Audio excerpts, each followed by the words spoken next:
Do I have a cutie patootie pattern for you today? Ooh, she's adorable. It's a backpack, a mini backpack. I'm wearing her right now. I don't have the camera angled very good, so I'm going to have to pull her up a little bit. You ready?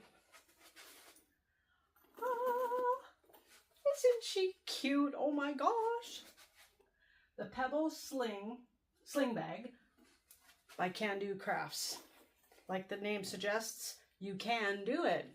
I think I said that at the end too. I've already done my outro and here's the intro. You're going to hear it twice. Oh well. Anyway, she is a very versatile bag. I ironed on a flower patch here, not covering up any flaw or anything. It's just I thought, oh my gosh, it's perfect because it's denim. She's got a front side vertical pocket. Vertical? Yeah. I guess it's vertical. And I got my name tag there and an accent piece there. And the connector. Rainbow zipper, 2 pulls. And she's in backpack mode right now, as I showed you. She can be a sling bag. It's just, yeah. That's the kind of day I've been having. You watch the video, I think you'll get a couple of chuckles out of it. Make the strap bigger. And put this on. It's a little too long for me now. But this is it as a sling. Very cute. And then you remove one strap entirely. You only need the 2 straps when it's in backpack mode. And then when it's in sling or crossbody, you only need the 1 strap. So we got these triangle rings on the sides. My hands are so tired. I used webbing as my binding. Did it work out? I'll leave that. I'll leave you guys to be the judge of that. And we want to make it longer. So this snap here, which you will see at the end, it's almost kind of a blooper. Had to fix it. You just close it. And it's just out of your way so it's not, this bag has a lot of structure, so that it's not flipping around, annoying you when it's against your body. That's a little longer than what I like it, but it's on my hip here. There she is.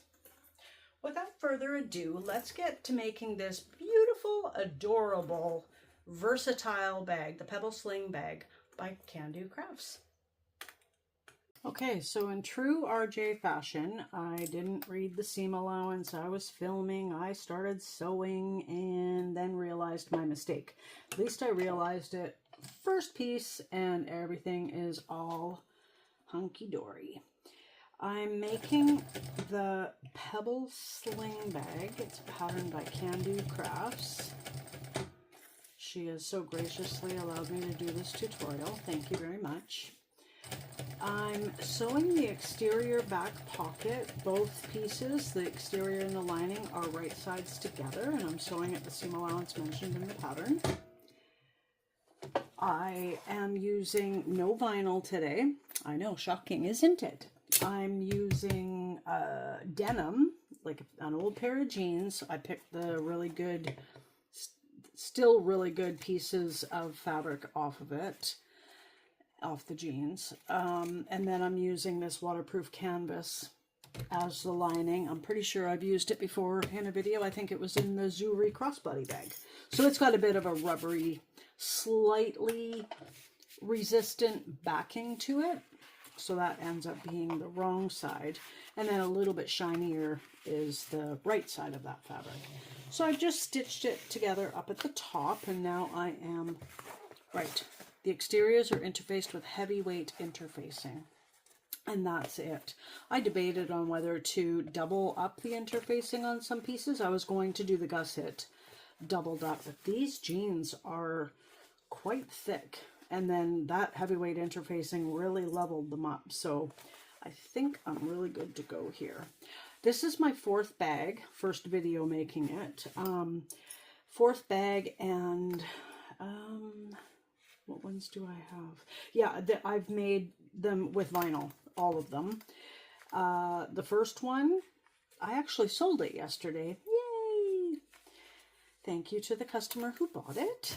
and I hope that they have a wonderful long life with it.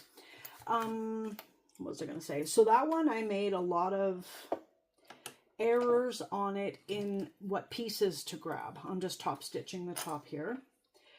I used one of the lining pieces for the exterior, because that's what I used to install the zipper, the what's that called, vertical zipper, and realized my mistake afterwards. I'm like, oh my gosh, I shouldn't have done that. So I ended up changing out the lining to something else. The lining piece became the exterior at the front, and I mean, it ended up, it's my favorite bag. So if you find yourself making mistakes that don't destroy the fabric, maybe just take a step back for a minute and figure something else out. Like that, like I said, I didn't even take a picture of it. Bad RJ, oh my goodness. Anyway, did not take a picture of it, and I wish I had. I actually do know who bought it, so I could ask her. Or next time I see her, next time I'm out that way, I can say, hey, pose, please. Anyway, really pretty colors, and she really liked it, gravitated towards that one rather than, I have a solid black one that I thought if I was to pick one for her, that would be the one she would take, but nope. She went for the brightest colored one, so I picked her wrong. Anyway, so if you're ever having issues, you grab the wrong piece, go with it. It might work. It did for me. Let me see here. She suggests 2 rows of top stitching, so that's what I'm going to do. Pretty sure I've done that on all of them.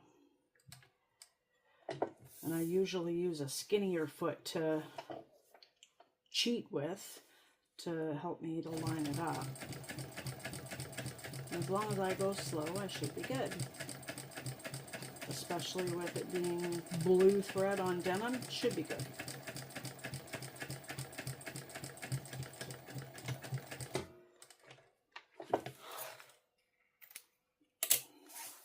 And there you go. All basted together. Next, we're going to take this exterior back pocket and attach it to the back panel. The reason I've got this piece of paper here, 2 reasons.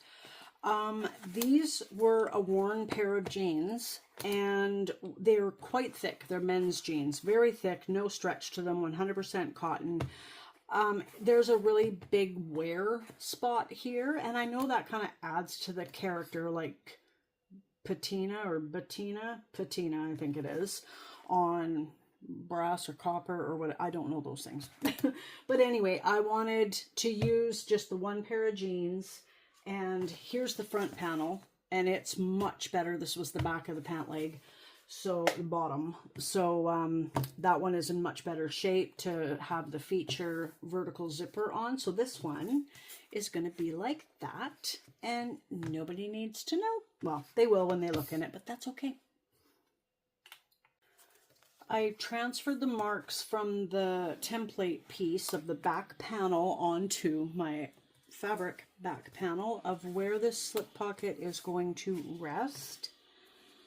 And I'm just going to line that up right now. I trimmed off the tiny little bit of overhang of the lining fabric that was at the bottom of this slip pocket when I assembled it in the last step. So that is missing. If you see that, that's why. Just looking at it to see if it's straight or not. And I didn't mark any of my centers yet. I know it's so rebellious of me.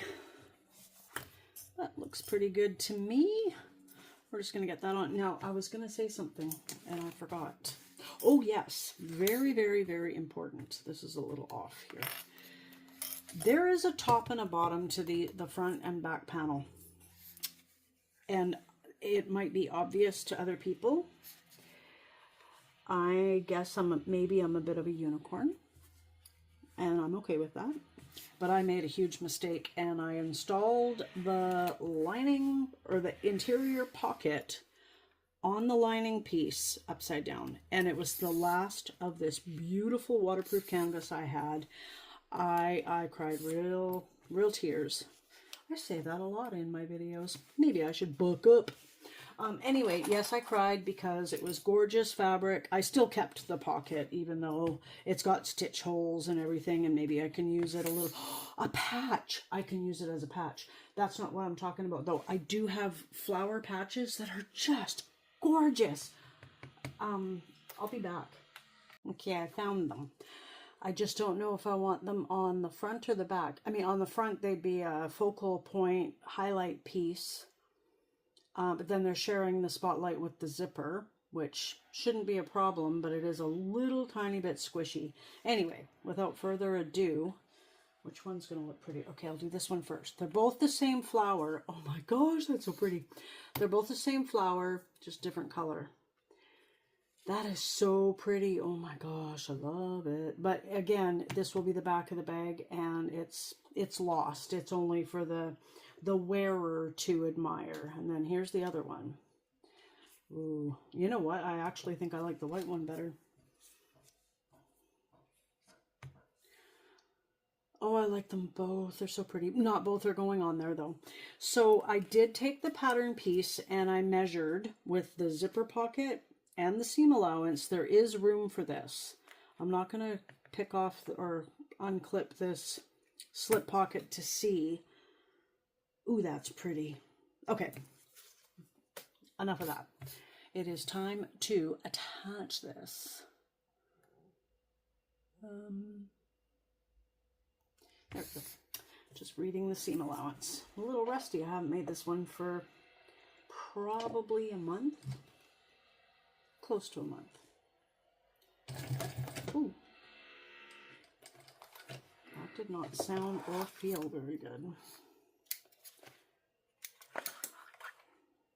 I've noticed I've been having issues with this blue thread, and I don't know if because it's getting quite low on the cone, I don't know if I've reached a part on the cone of thread that factory wise was not wound properly. I don't know. If anyone knows about that, if you could leave a comment and answer that puzzle for me, that would be great.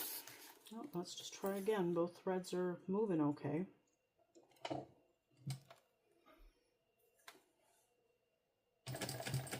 Yep. Feels good now.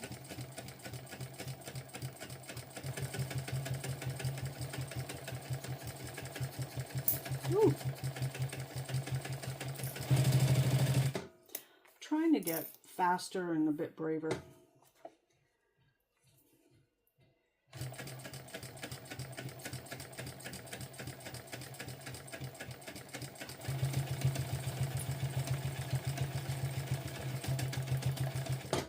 There we go.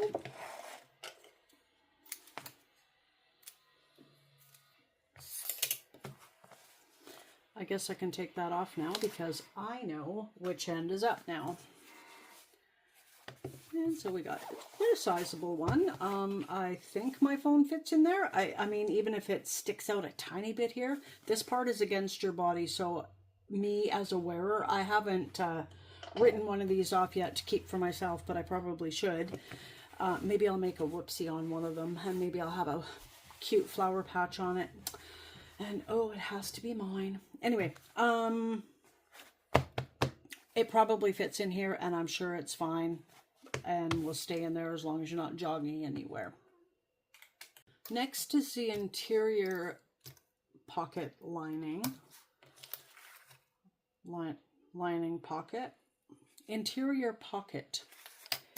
I haven't cut a piece of contrast fabric to go over the top. I'm going to try this webbing. I bought 25 yards of this webbing from Amazon, and the quality is just not there. So I thought maybe I could use it as binding for the bag. This is a bound bag, by the way. I'm going to try it, and we will see. It might not work, and then I'll have to pause you and try and, not try, I will go and cut something else out. Right now, we are just going to follow the pattern instructions and sew around the 3 sides.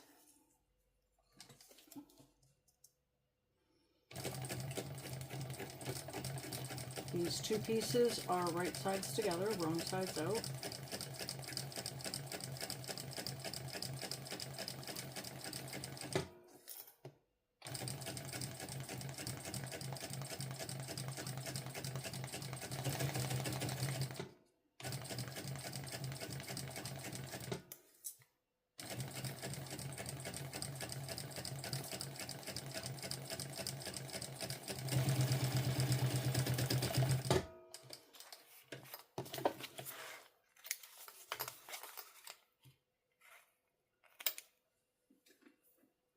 I'm going to use my pinking shears to trim away part of this seam allowance. So I sewed around the two side pieces and the curved bottom and not the top. That's where we're going to turn it right side out. I'm just going to take my pinking shears.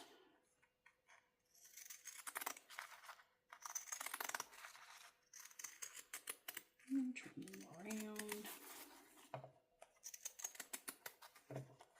I don't know if these are getting duller or I'm getting weaker or this is really difficult fabric to pink.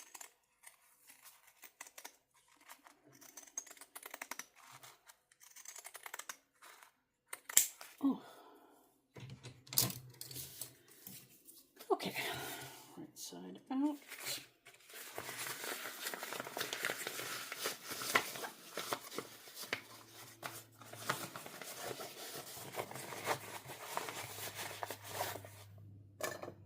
Take out my dollar store scrapbooking device.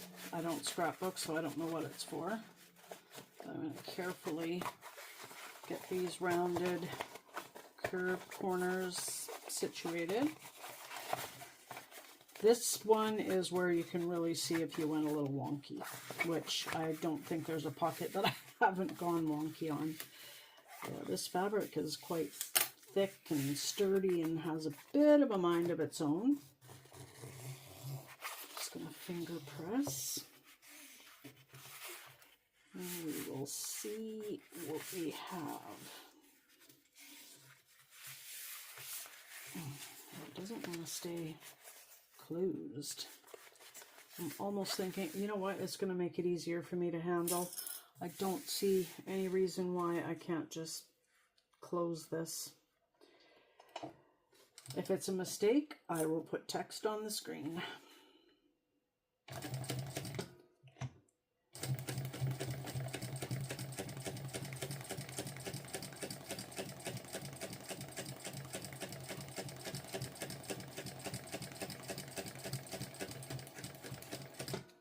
I did leave a tiny little bit of the one corner unstitched because this stuff kind of fills up with, oh my gosh, look at that. Totally filling up with air. I don't know if you can see that on camera. It's like a little whoopee cushion. Yes, I'm dating myself. Okay, this piece is far too long. Even doubled up, it's far too long, but I'm just going to cut it in half, and then I'll see. This is quite thick, so I don't know if it's even going to be feasible, but this is actually a good indicator of whether or not I can use it for binding.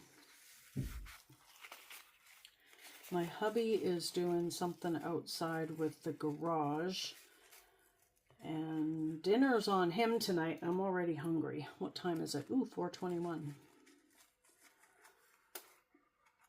Let's see here. Normally I'd use double-sided tape, but this is almost just, I don't want to say it out loud, but it's almost working out real good here. Maybe I shouldn't have said anything.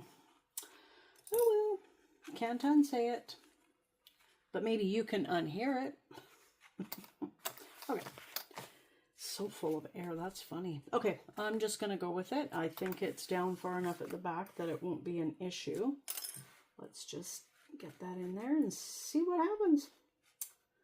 Let's just go for it. I do have more of this fabric if I need to cut a new pocket.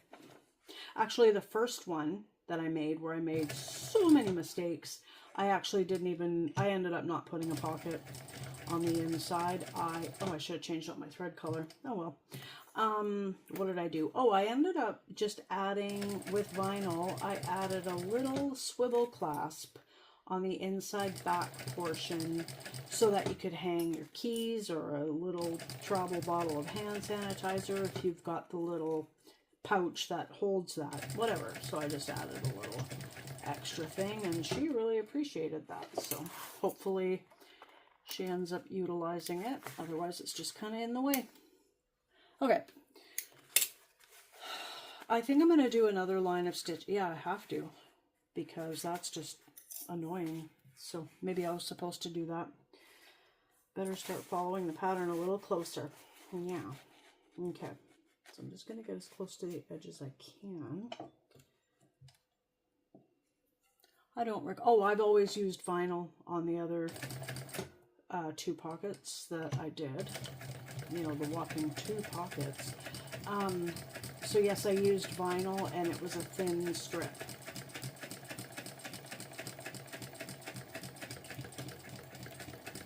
There.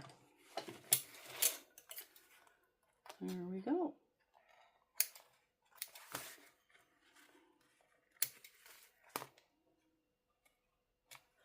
Trim the threads, and I'll just trim off these excess pieces. You know, it kind of looks a little bit like Pippi Longstocking. Again, I'm dating myself. I never liked that show. She was, I don't know, I think maybe she was a little too adventurous for me. I was a real scaredy cat as a kid. Just melting it down. Whoop. Taking the air out of the pocket again. I think that looks fine. It's not rough on the hands or anything.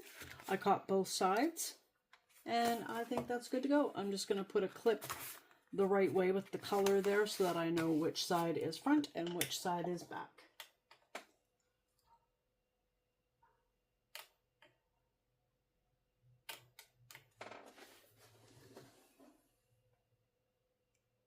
Oh, I am filming. Okay. The shutter button fob thing did not work. Okay. I have followed the measurements, the pocket placement in the pattern, and I've used painter's tape so that it peels off nicely. Can't use pins on this waterproof canvas. And I'm just going to secure it.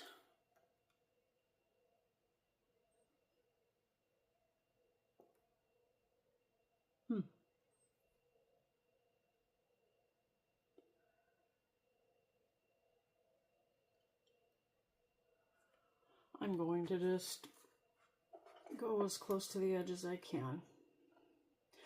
I really want this to look good because I noticed my top stitching here is a tiny bit wonky, and I'm not willing to fix it. Or I shouldn't say I'm not willing to fix it, I don't want to. So I'm going to switch it out for a skinny foot. Oh, it's a nice refreshing change to use actual metal feet or stainless steel feet or whatever they are. So you want to backstitch here. Oh, my husband's using a hammer out there, and I thought he was knocking. You want to backstitch quite a bit at the top of the pocket on both sides because it's going to take a lot. Okay, can we just go now? Got hung up there. I guess I should have used Roxy. But just that tiny little bit, it's fine, hopefully.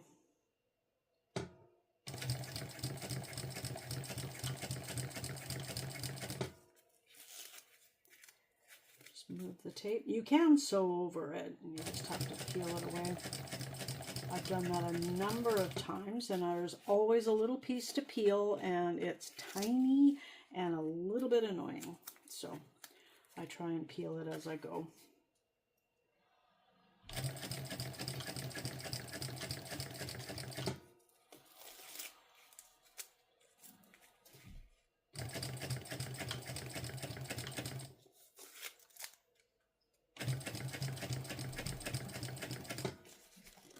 Now, will my pocket match up on both sides? Nope. At the bottom, I mean. Will my curves match each other? Probably not. And I'm okay with that. It's all on the inside. I mean, of course you want to try your best. I am trying my best. But things on the interior, I let things go on the interior a little more than I would on the exterior. I think that's pretty common. Ooh, got some looping happening here. Note to self, next time I make this pattern, which will be soon, it is time to bring out Roxy the roller foot. So there's my pocket. Just double checking. Yeah, no, I placed it right. And there's one interior panel complete. See, I wasn't kidding when I said it's hardware thick, hardware heavy, hardware crazy. No, essential if you want all the options, and awesome. So I bought these triangle, like D-rings, triangle rings off of Wawak. The quality is really good, but I thought I bought the one that is almost more solid, and I think it has a slot here to put your webbing or whatever strap connector you're using, and then a hole here to clip the swivel clasp to. I thought I bought those, and I bought 2 bags of them, 2 packs of them. I end up just getting these plain ones, and while they're serviceable, nice, thick and substantial and chunky, they're not what I wanted. So I end up using 4 of them on, where are they? On this pattern, just to get rid of them. And then this one, I don't think it would sit properly because you use swivel clasps at the top for the backpack. So if you've got 2 swivel clasps in here, I haven't tried this, it might work out totally fine. And then all the hardware would match. Okay, I guess that would be really hard to do. I just feel that they would kind of be competing for even wearing, like being in an even spot. So I do 4 of the triangle rings just until I get rid of them all, and then I will order the ones I actually want, and then this one goes up at the top because it's all good, it's all smooth, everything fits up there nicely. They play nice. So, and on these there is a joining piece of the metal, so you want that to be covered. So that's what you grab. I did melt them. I guess just not good enough. And the D-ring, obviously you're going to put it on the, oh, maybe I didn't. I did not melt any of them. Tisk tisk. Okay, melting.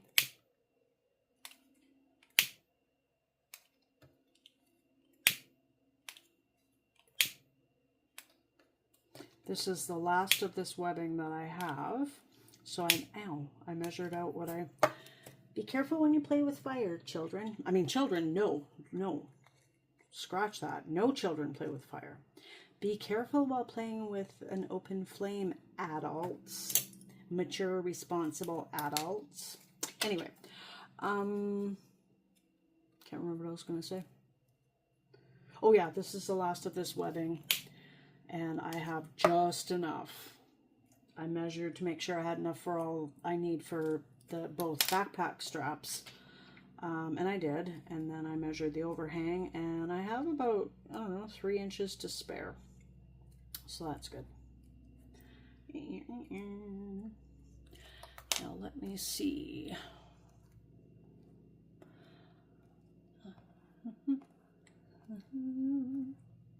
There we go. What are we doing now? Okay, so we are going to stitch the ends closed. I'll switch out my foot later. At a later date. I mean, not a later date, a later time.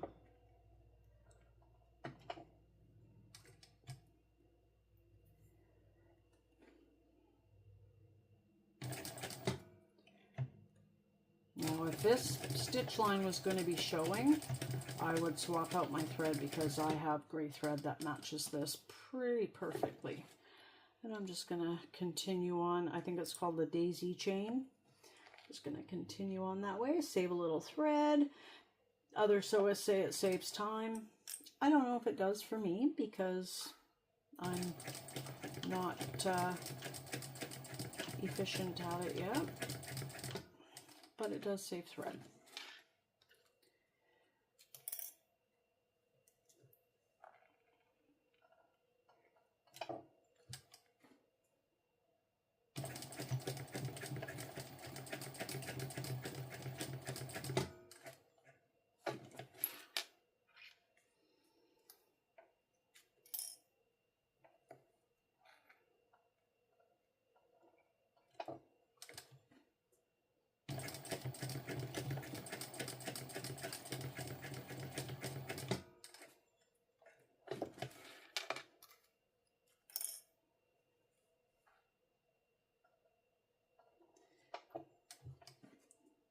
You also don't have to pull the previous one away from the back of the presser foot as much as I'm doing.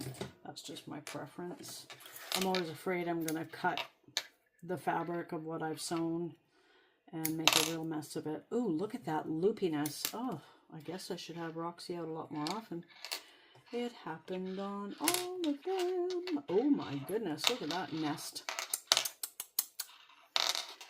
Viewer commented, I woke up to a comment this morning.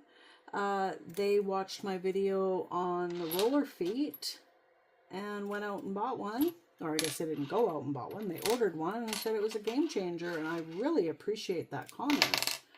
And, you know, them taking out the time to comment and to let me know that they bought a roller foot too. And I'm so glad that it is a game changer for them. It's definitely a game changer for me, and I swap out my feet all the time, like multiple times per project, so there's no reason for me not to have done it this time. Okay, now this part on the other bags that I've made, I've had to make multiples of this, and it's not the fault of the pattern, it is the fault of me and the sewing machine. But every time, like I've used vinyl, oh yeah, it's the top stitching and the roller foot, which yes, I put Roxy on. I'm going to use her for the majority, if not all, of the rest of this pattern. I have always swapped it out the vinyl that I've wrecked and used canvas, so I will have a better result with the canvas. Hoping. Of course, now that I said it, I won't. So I marked my centers up at the top here, and I'm going to take this piece. I've interfaced this as well with the heavyweight interfacing. I'm just going to center it as best I can. I used tailor's chalk, almost like a wax pencil, like this, so it definitely wasn't a fine tip to mark the center accurately. So I'm just going to kind of eyeball it and hope for the best. Well, I guess I don't have to eyeball it. I can bring out a ruler and get it towards, yeah, that looks pretty good. That looks good. Okay, now what am I doing?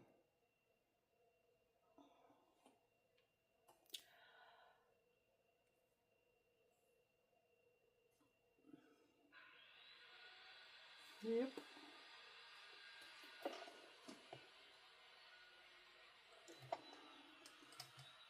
Yeah, I know my stitches were very loopy on that, and I ended up cutting off the loops because I don't want them poking out.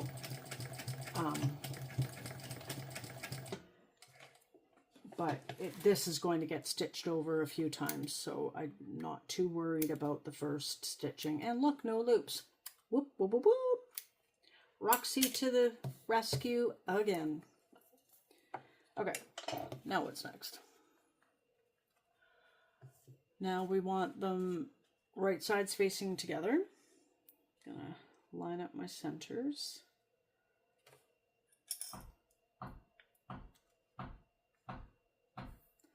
And clip everything together. I have no more plug outlets here. I really need better lighting. I have really good lighting behind me on the ceiling, but I always create such a shadow here.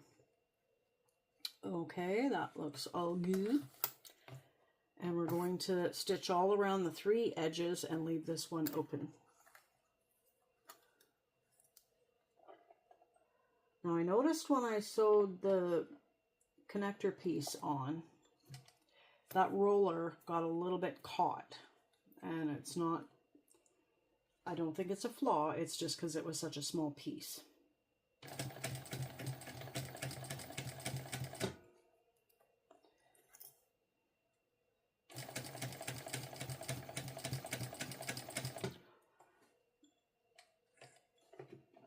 And because things are, oh, now it all moved. I don't think it's the roller foot. I don't think this happened before. I'm just going to grab my hemostat and pull that back out. Bring the needle back in. Now what I do, because I have a hard time eyeballing the seam allowance on this chunky area up at the top, is I stop the seam at the end there and I start again. And maybe a lot of people do that, but that's just what I'm doing. It doesn't matter in the seam allowance there. You can start pretty much anywhere. Oh, I didn't check my bobbin. Oh, well. This is not a bad part to run out of bobbin thread. And again, run right off. And I can't backstitch because it's just too clunky and chunky in there.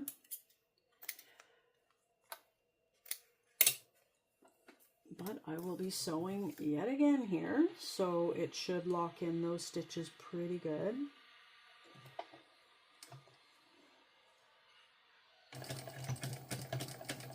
I'm just going to go over it a couple times.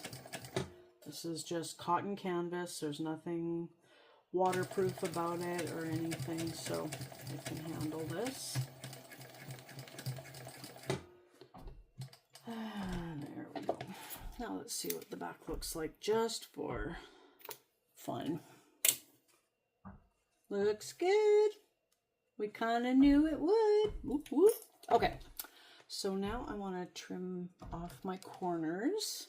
That was the other thing. I could not get my corners to look nice. And I mean, because I've created this box of stitching there, that does make it a little bit more difficult for me to cut straight across. This one I didn't start at the very edge, so that one was easier. And I found this a little difficult to turn right side out. Do I want to trim my seam allowance down?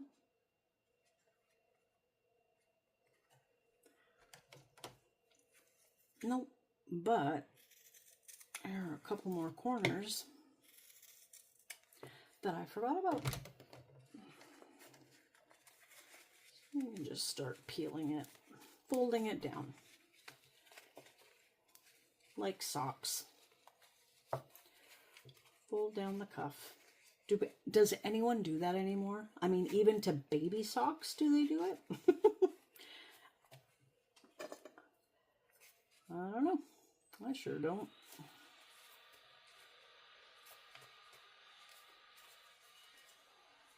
You want to be a little bit, you put some muscle into it, but not so much that you split through your stitches there.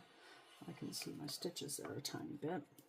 Now, I don't think I've ever gotten them as crisp as the pictures in the pattern. Like, she does such an amazing job, and I aspire to be that. I think it's also the fabric choice. I'm pretty sure that looks like waxed canvas. I haven't read it.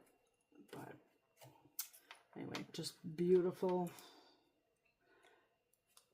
beautiful corners popped out, poked out. Really pretty. Okay. I'm going to clean up a little bit here, a little bit messy. I don't know if you can hear my husband. I'm curious on playback. I will have to tune in. Okay. We are ready to... Oh. There is no top stitching. Okay. That's good because I don't want to, this is very thick in the corners and I really want to get my hands on some wax canvas. So there's the top part, the strap connector piece in all its glory. Let me see. Oh, I have to poke holes and stuff for the snap. Now she uses a metal snap and I don't have any of those. I would love to get my hands on some, but budget will not allow right now. Let me see. Yeah, no top stitching.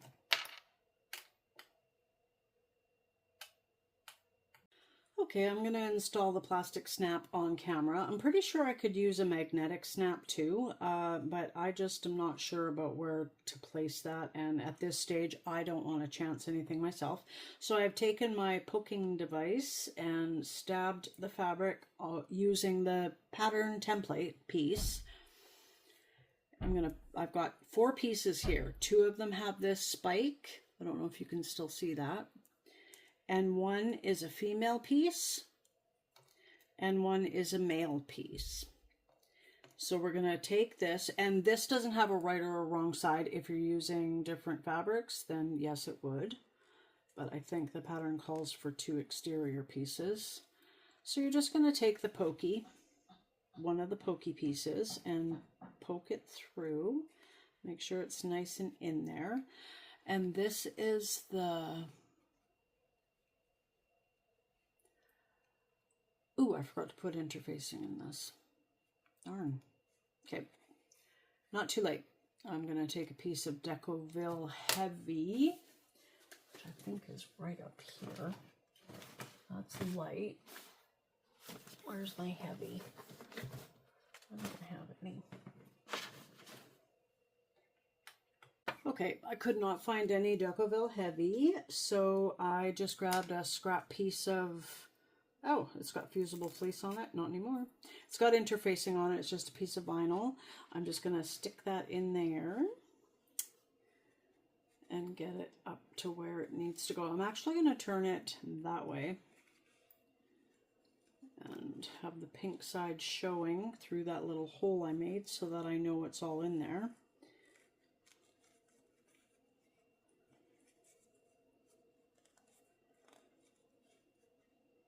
Trying to get it so that half is on one side of the hole and half's on the other.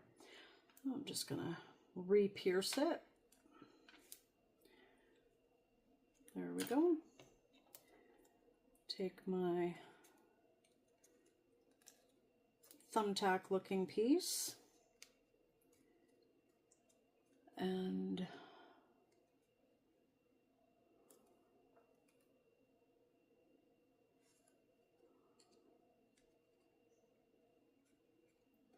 so this is the female. How come I can't find it?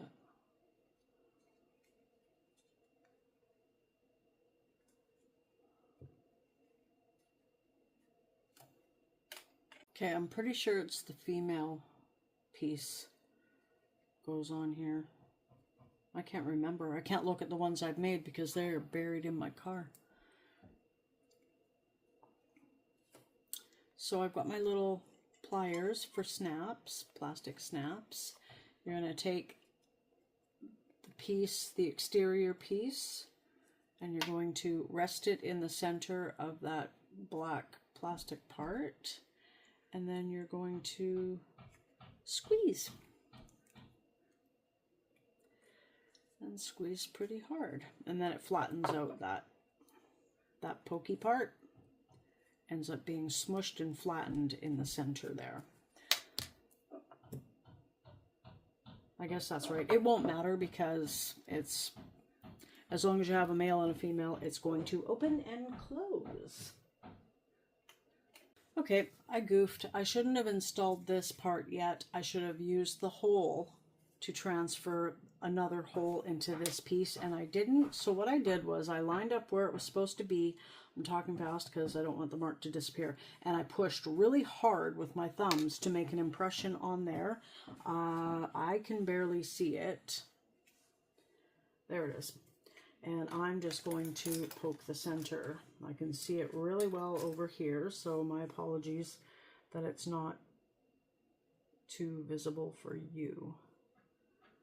I'm gonna go right there. Come down a tiny, tiny bit. And that's about right. So, note to self, don't rush it. And now I need another piece of vinyl. Okay, so I found a piece of very heavy duty, I think it's double-sided fusible fleece, very strong and structured. I didn't attach it, I just poked a hole through it, and that's on the inside of the exterior piece. So now we have the female and the male. Snap it on there. And that's what we have. I had super dark gray canvas, and I only had enough to do the accent piece on the front and then this. But when I turned that fabric over, it looked like it had been bleached almost, which we don't use bleach at all. So I don't know if it sat out near a window in a basket for a while or what. So I thought, and the one side looked okay, but I thought, you know, what if it comes through, or what if it's there and I'm not seeing it? So I opted to use this lighter gray, and it's a little more boring in my opinion, but it'll work. It'll be fine. I'm using rainbow zipper tape, so that makes up for everything.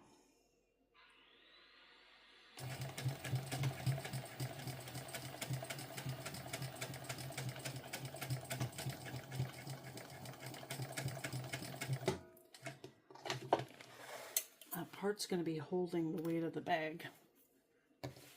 2 of the 3 ways you wear it. So you want to reinforce it. And look, no loopy loops. Awesome job there, Roxy.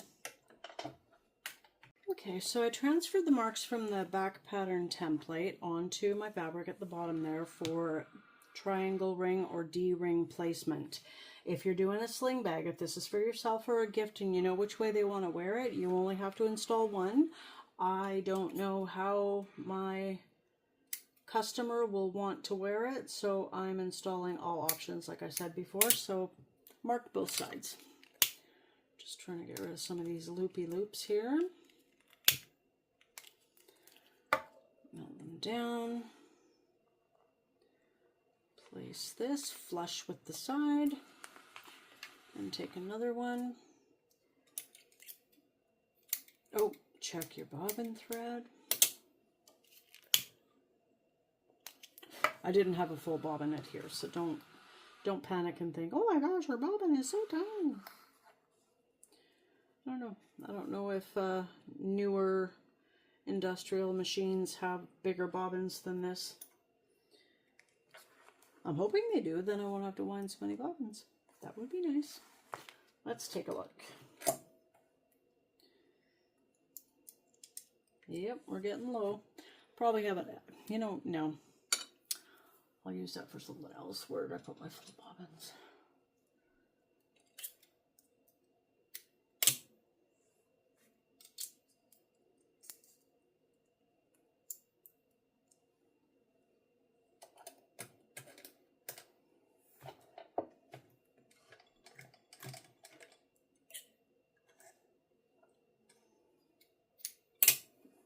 And there we go.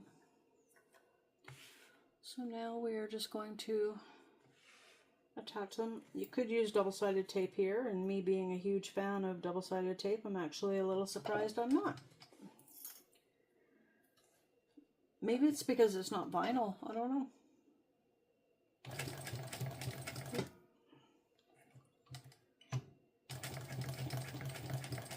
Okay, the roller foot doesn't want to go up when, I don't know if it's the back part of the wheel. Maybe it kind of gets caught in the groove there. I'm not sure. Still an awesome foot though.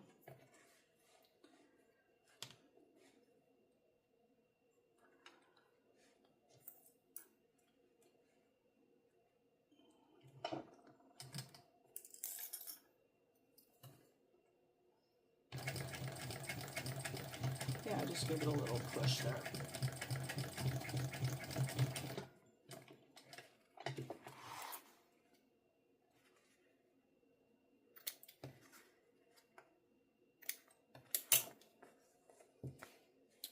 No loops. Very happy. Okay, now it is time to take our back exterior panel and the one lining piece we have worked on with the slip pocket. We are going to put the exterior panel wrong side up, ugly side up. I think I'm going to trim up. Well, oh, I guess it doesn't matter. It'll be on the inside. Yay! I've marked my centers and I'm just going to clip everything together. Maybe.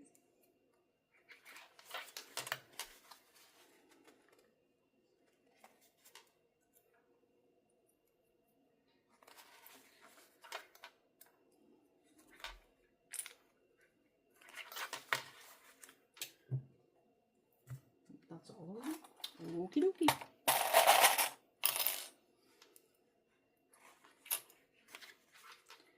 I'm just going to add a couple of clips to each side and one to each top.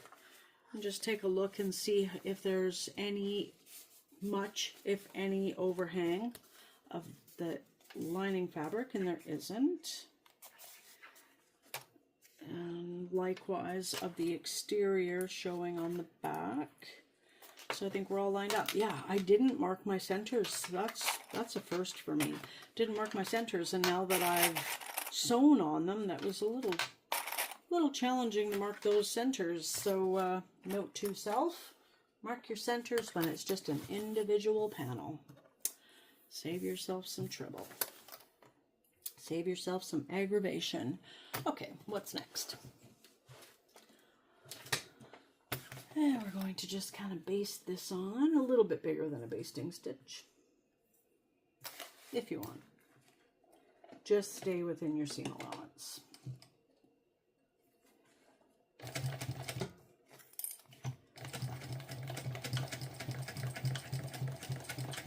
Climbing a bit of a hill there. And another one. Come on. 4x4ing. We'll see what that looks like at the bottom or on the underside.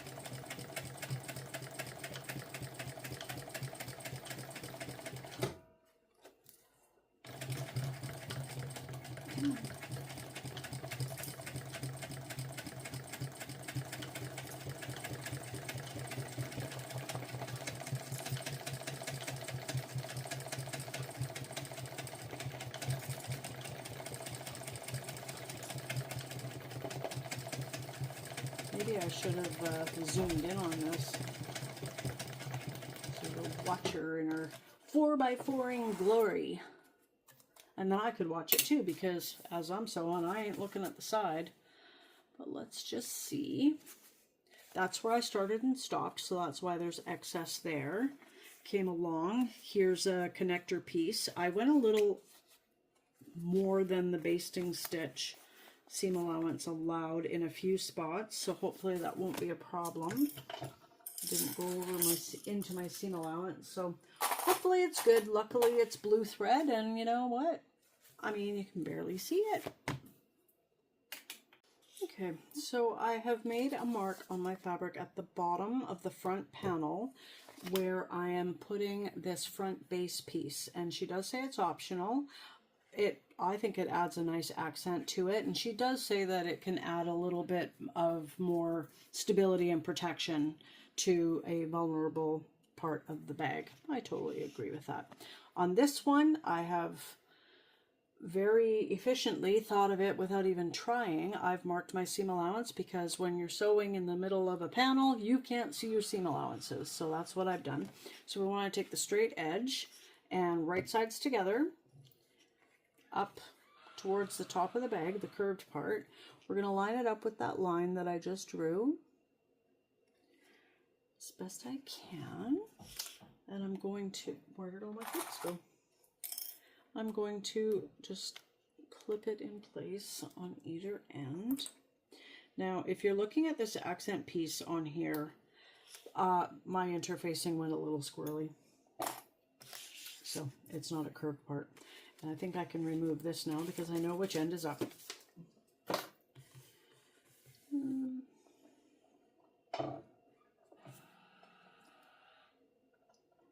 I can just center that line between the toes, between Roxy's toes. Back stitch at the beginning and the end, of course.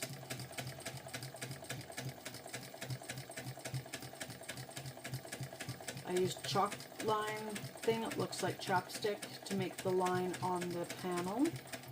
And I used just plain old mechanical pencil to make the line on the seam allowance on what I just sewed.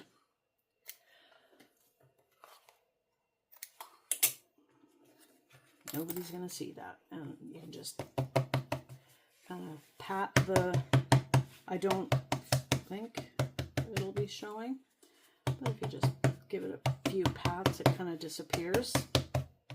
And it kind of looks like the denim anyway, so I don't think it matters. So next, I'm going to fold it down and hope that your job is straight. And you're going to clip it in place. Mine's a little short, but I really don't think it matters. It's going to be hidden in the seam allowance. Maybe I was just a little too generous with that seam allowance attaching this, and hopefully I wasn't too crooked because it's more coverage on one side than the other. Just gonna hold that up and take a look. I think it looks straight to me. Good enough. Okay, so now we are going to baste this on.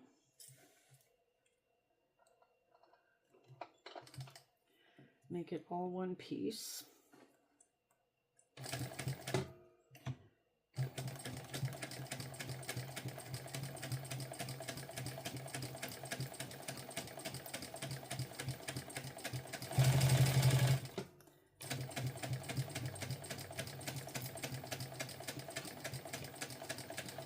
And my back stitch there too.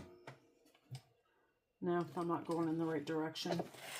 To top stitch there. I am going to top stitch. I just want to reposition and line myself up for the most likely chance of success. You know what? I'm just going to use the toe here.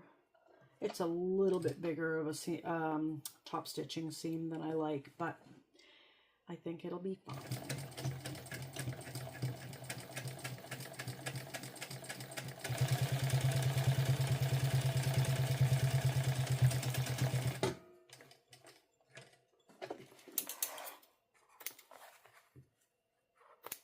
I'm not going to trim this denim, the blue denim, down because that is the accurate measurement. This is a mistake on my part. Maybe the cotton canvas was quite a bit thinner than the denim cotton. I think maybe it may have shrunk when I interfaced it. So I am leaving that as is.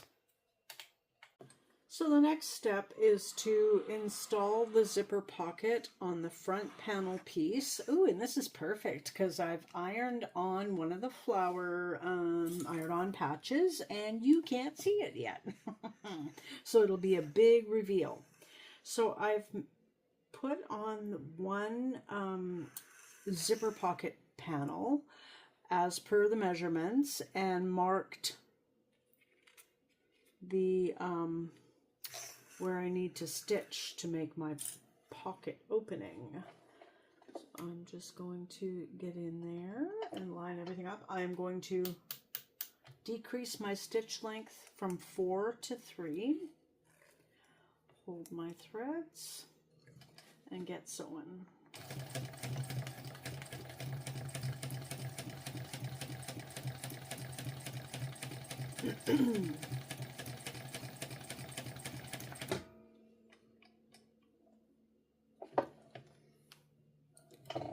That's, yep, there we go.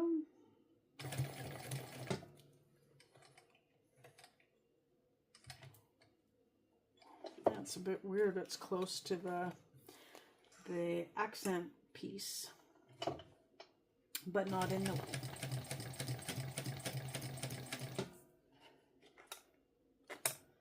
Just get these threads out of the way.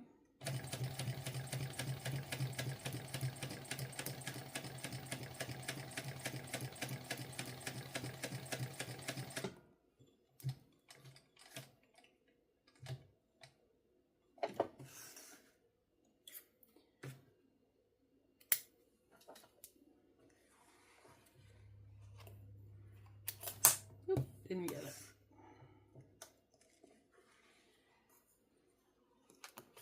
Okay.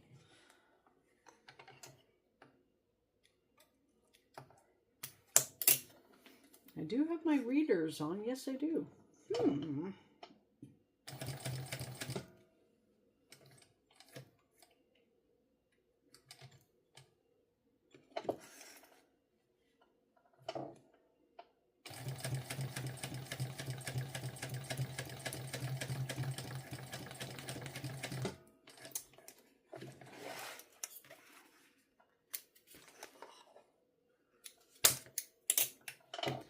And there's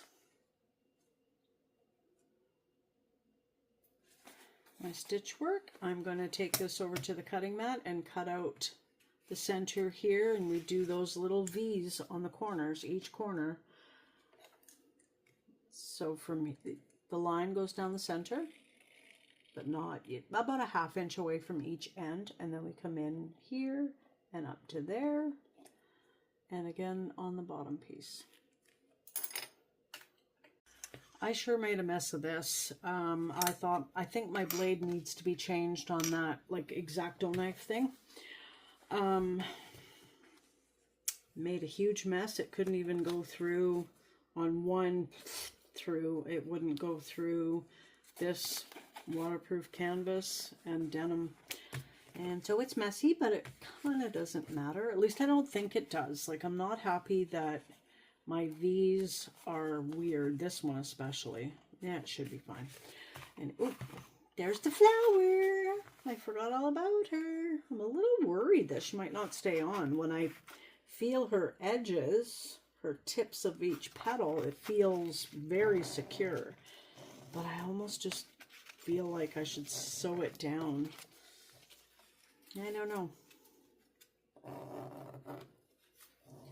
Maybe it won't sell right away, and as I load it in the car at the end of the day and then put it back out on display and kind of like toss it around a little bit, maybe that will determine, oh, but then it'll be a made bag.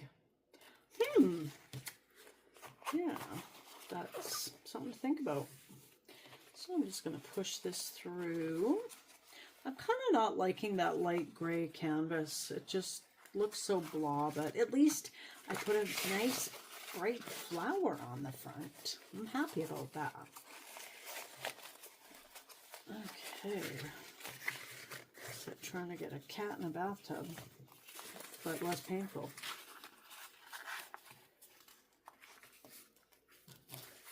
I might be using some double-sided tape here because this is pretty thick and strong. A little bit fighting me here.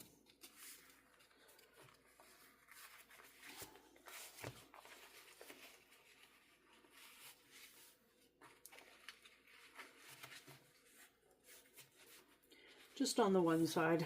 This side with more fabric behind it seems to be holding pretty good.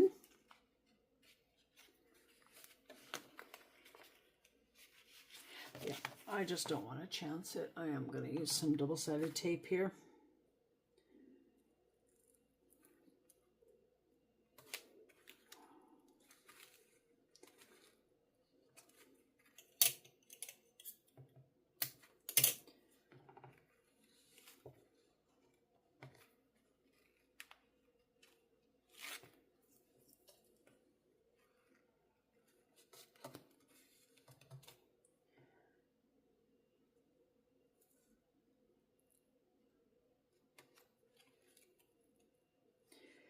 Don't want to go that far up. I don't really like to peel double-sided tape off of this interfacing. It sounds gross and feels gross, but I might have to when I sew up the pocket, but we'll see. We shall see.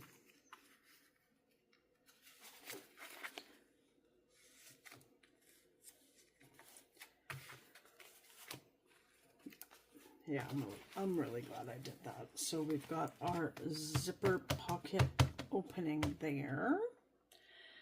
And I've already prepped my zipper. I put the double-sided tape on both sides before I put the pull on. And this pocket, we want it to be zipping up to be closed and down to be open.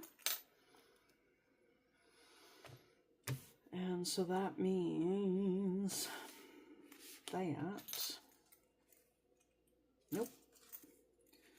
Maybe I want to turn it this way. It's closer to me anyway. Going up. Yeah. Oh, my eyes are burning. Been wearing my contacts too long today. Wore them for a super long time yesterday too. My eyes are hurting a bit. So I'm just going to center this opening here, this zipper pocket hole for the zipper. Just kind of center it as best I can. Sorry, my head's probably going to get in the shot here.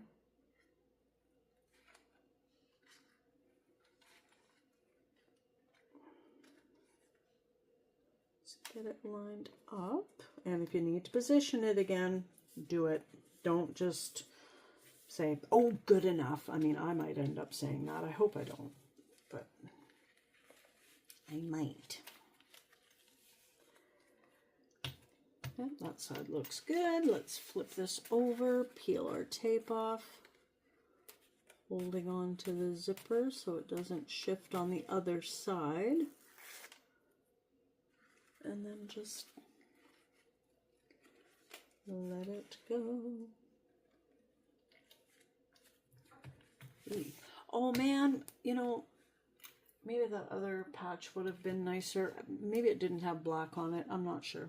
Anyway, it's still really, really cute. But I do have white zipper tape with rainbow zipper teeth. So that I think that would have gone better with that. But it's all good. It's all fine. Nobody knows what I have. You know, what other options I have. Just seeing how... Oh, I've got a lot of zipper on the bottom part. And not very much on the top. And oh, I'm so glad I checked that. Oh, that would have been awful. So I'm going to reposition off camera.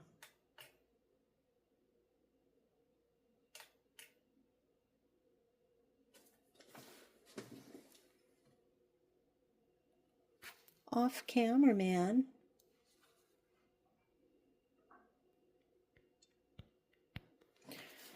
Oh my goodness.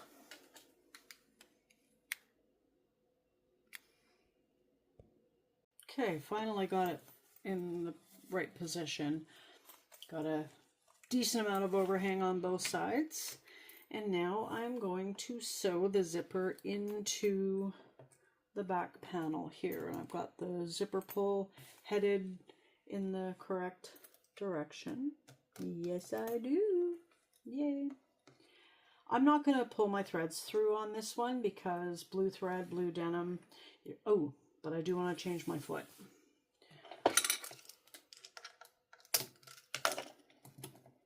Roxy can take a break.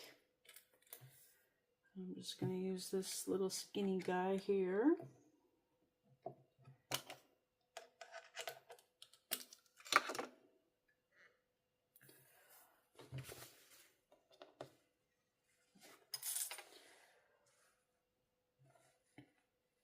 I think I'll just start a little lower than I normally do because I am going to backstitch, and just in case it does show a little more than I want it to. Let's get, I don't know if you heard that. That was my stomach. Oh my gosh, I am so hungry. It is now 7:03 p.m. I went outside and talked to my husband and said, I will make dinner. And he was like, nope, I'm almost done. I'm ready to wrap up. I'll be in shortly. That was an hour and a half ago.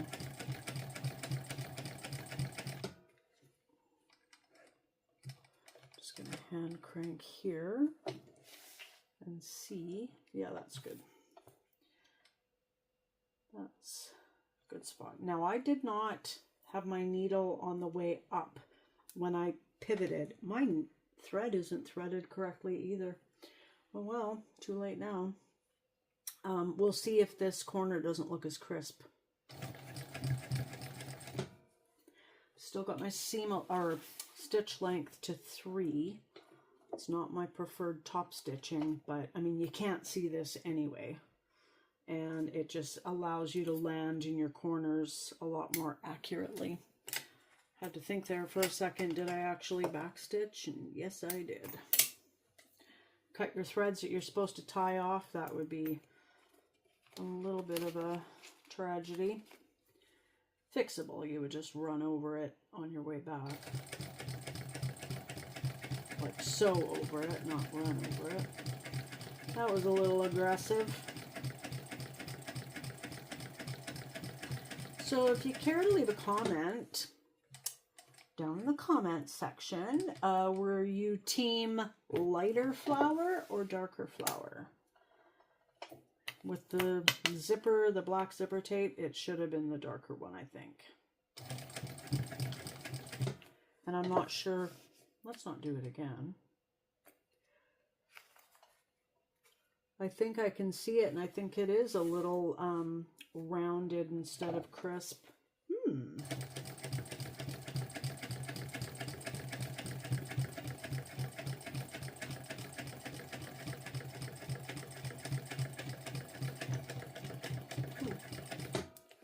The zipper pull got in the way there.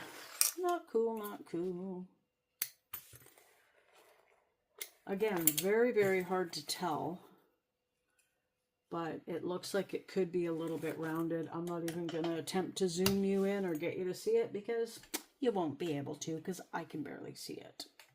Okay, so I've grabbed my other zipper pocket piece and I'm going to lay it right side down on top of this.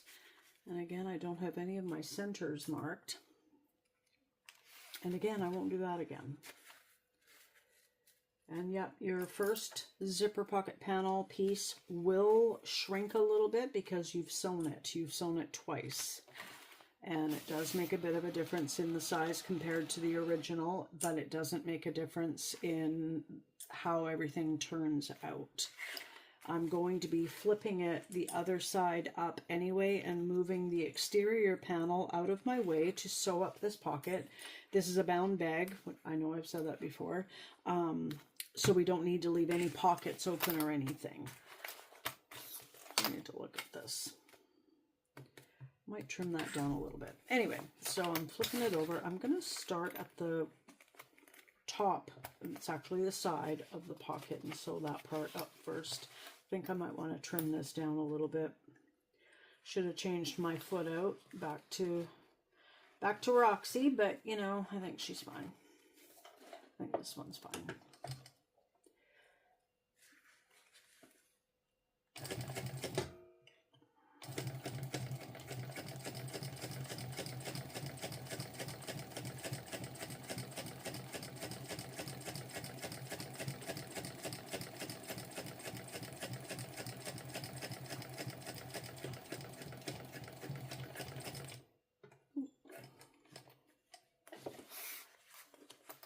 Oh yeah, didn't fix my threading job here.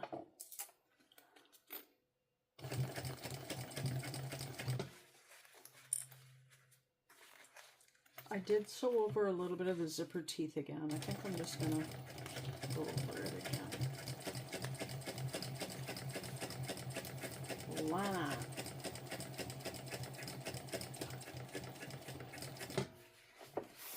Sorry, I'm sewing, so I actually want to give them a little bit more room in this pocket.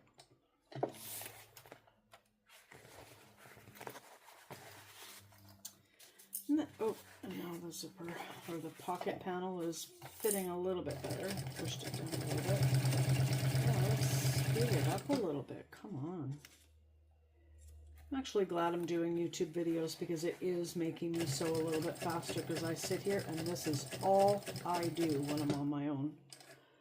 And it gives me the opportunity to speed up and feel a little bit more comfortable with it. I am comfortable going that fast for a seam that doesn't matter, of course. Whee!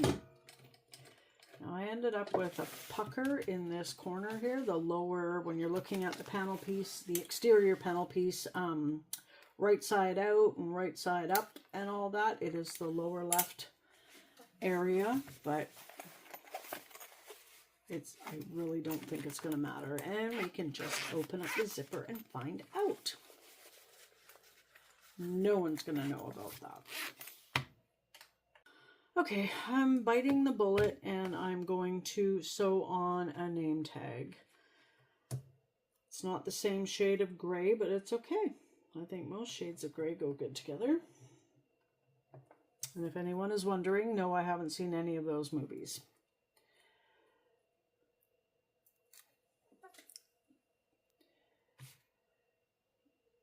So I'm just going to go up a little bit from the straight edge of the accent piece. Hopefully it's straight. Just gently tap it. Nope, that is not straight. Let's just go like that. No. Just gonna eyeball it.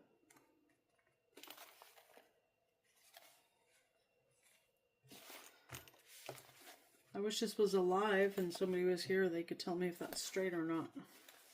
I'm thinking it's up a little bit on the right hand side.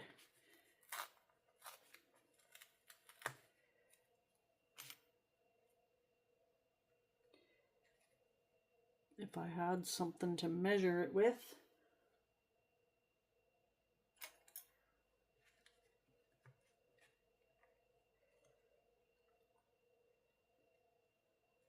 I don't think that's working.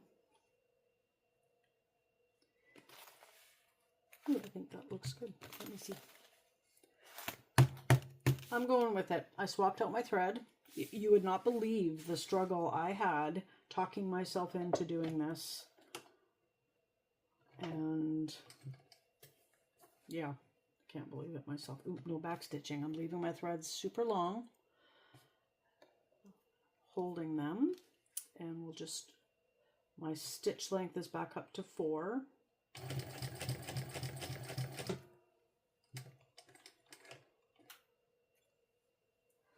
Just going to push this along a little ways.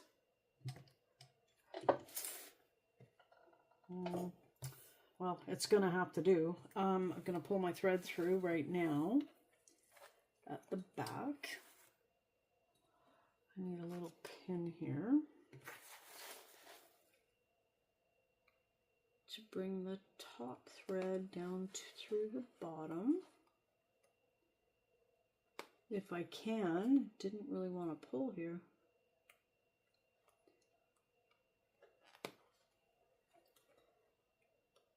Okay. Did I get it? Nope. Oh, I just undid a stitch.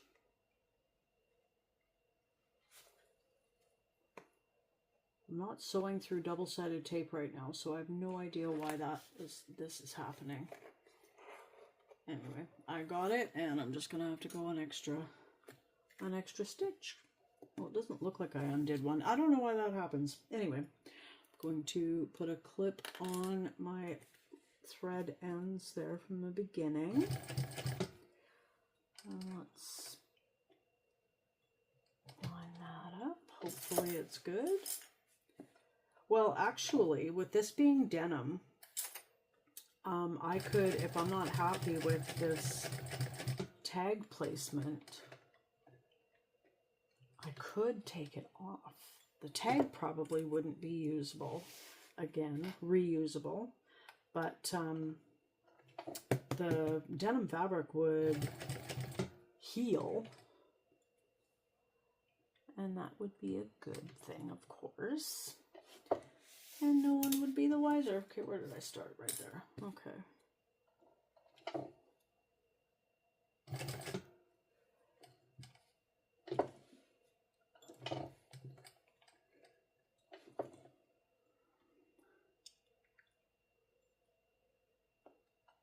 Back it up a little bit.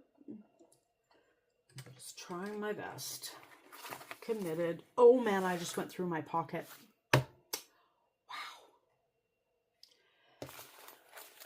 Yep. Oh my goodness. No, I was going to pause this and all that. I knew it. I even told myself when I was fighting with myself about the putting the tag on in the first place, which the other side of me should have won that fight instead of me. Yep, here, see, in all its, ooh, we got loopy over the zipper end there without the rolly on, without Roxy roller. Okay, well, I just wanted to show you that, yep, accidents happen. And actually, it is coming off pretty quickly. I'm not going to redo the pocket or anything. I think the pocket will be fine because it's just some stitch holes in it, and this fabric doesn't fray, really. I think it'll be fine. I can't believe I did that.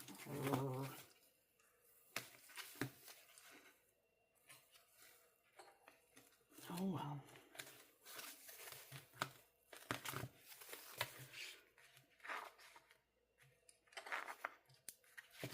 Just gotta get all the thread out and maybe no one will be the wiser. It's not like it's a huge pocket anyway. You can't get much in it. It's not a three-dimensional pocket. It's just flat. Ouch. I think that might be my only saving grace here. Is that it's a flat pocket and it's not a huge weight-bearing pocket either. But, oh, how frustrating. But I think it'll be okay.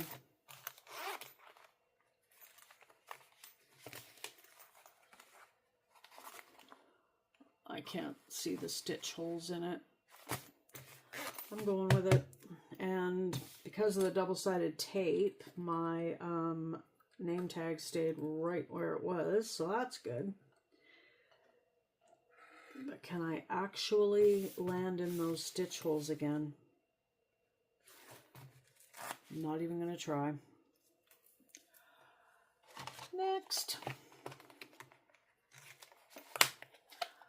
I won't bring you along for this part. I will join you on the other side of getting this pocket out of my way.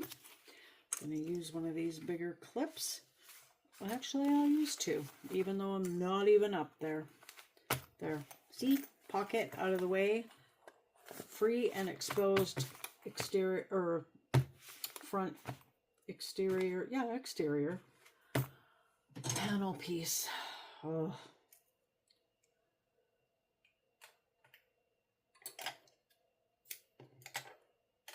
I cannot believe I did that. What a rookie move. Rookie mistake. Oh, and I'm almost putting my blue thread away when I need to go back to it. Grr. I didn't even notice when I pulled my first top thread through, and that's why I was having such difficulties, because I was going through so many layers, and not even so many layers, it was just detached layers. Oh well, all done. It's fine. Dinner soon. Yep.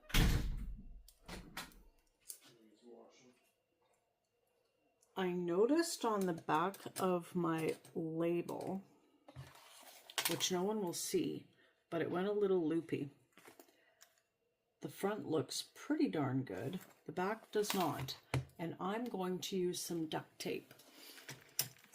Oh, sorry about that. Keychain fell.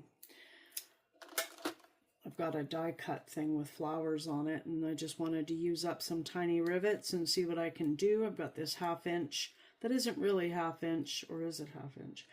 Webbing, key rings, and I just wanted to try something out. And it's just hanging up here, and it fell. Anyway, I'm going to place some duct tape there, and it should be fine. Not that much. There we go. That'll hold all the thread where it is. Yeah. And should be fine, and hopefully nobody throws this in the washing machine. I will have to tell them it is not machine washable, because people may think it is. I'm going to trim some corners down here. The bottom ones are fine. The top ones are just a little bit in the way. And there we have it. There's our front panel complete. So the next step is to take our front exterior panel and line it up with the last lining panel, not pining panel, lining panel, and put them wrong sides together, clip around, and sew it all together. Paste it on. I have swapped back out to my rolling foot, Roxy. Got the right color thread in there. It's a new day. I didn't sew any more last night. Hubby and I had a pretty late dinner, and then I just wasn't alert enough to sew. Now my lining panel is a little bit extended at the bottom. I'm making sure that my seam what I'm stitching right now, my basting, stays within the seam allowance of the top exterior, not the lining. I will trim that down later.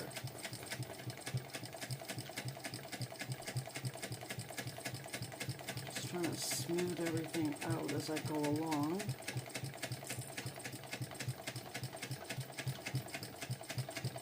Showed my hubby the flower iron-on patch there. He's like, "Oh, very pretty." Now, I don't know if he was mocking it or saying genuinely, but he's a guy, so.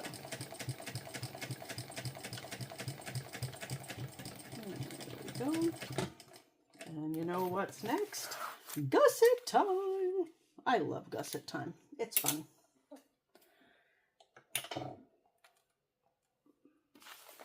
Set that to the side. Oh, trim. Let's have some trimming happening here.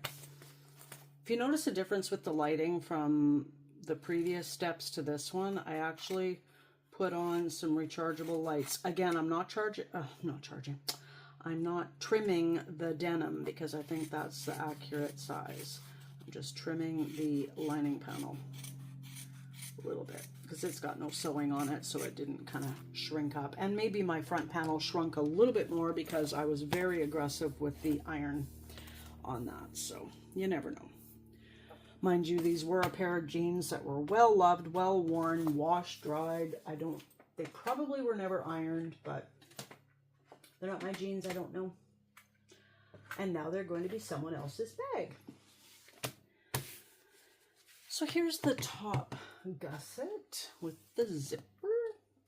And we're going to need a couple of pulls.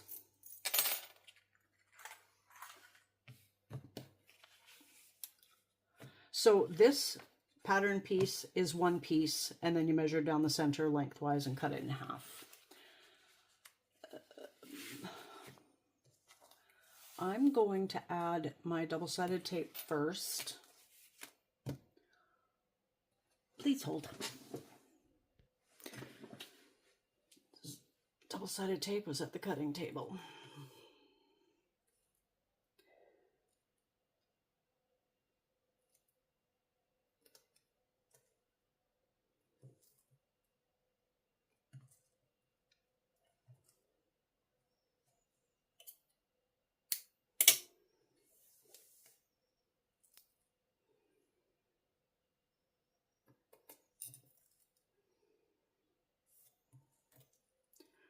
Scrolling through old pictures on my phone earlier today, and I found a picture that I'd taken a screenshot of, and it was of a zipper with two different colors, and I forgot about that. I've never tried it. Not that it would be difficult or anything, but it adds a little bit of pizzazz and uniqueness to a bag or a pouch, so I'm making a mental note of that to try it in the near future.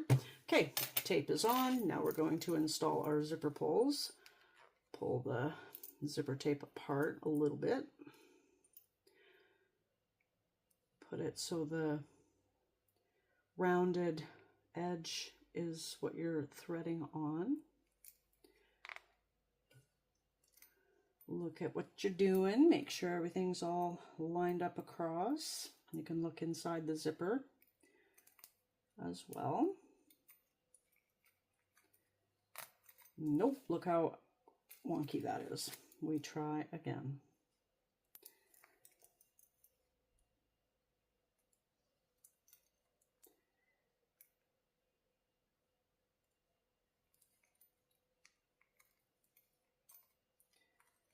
And wonky again. I'll be right back. It's so funny. When I put the other pull on, it went on immediately. First try. I guess it's because I'm also doing it at a different angle so that I can see it better than showing it for the camera. So I'm going to take an exterior piece and lay it flat. I'm going to peel off. Doesn't matter which way, which side of the zipper you install first, because there are two pulls and they're both going in opposite directions, so it's all good. Let's get the pulls off the tape.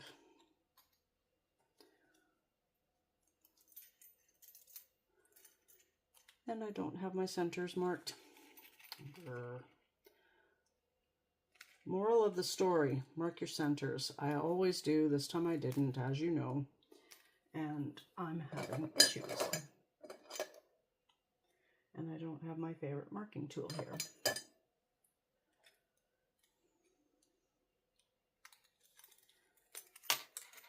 And double-sided tape. Fun times. So is it going to be like yesterday when I sewed through the, the front zipper pocket? No, no, it will not be. I hope. It's nice and quiet. I don't have the AC on yet. It's only 9:45 in the morning.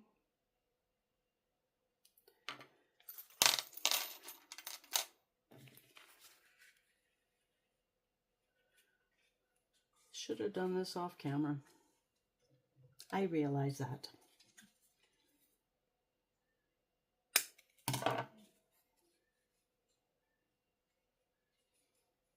Hopefully I remember to do this off camera for the other side. Okay, centers are marked. Pulls are unstuck. Thread is out of the way. And just lining up the centers as best we can. The next side should be easier because then we're lining it up with the panel that's already attached. And when you sew, sometimes things shift and the center is no longer the center, so you just kind of go with that. There we go. I'm not going to baste it in place. I'm not sure if that's what she says to do. I should always read this before I come on here. It's a weird day. It's a holiday Monday in BC today. Hubby is out fishing and it's quiet.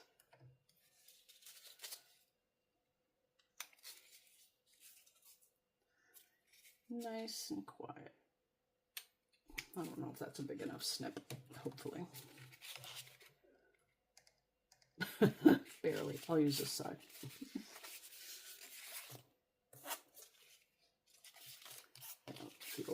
Feels like I don't have any tape there. Oh, it's Mondaying. Hopefully the hub is having a fun time out in the boat.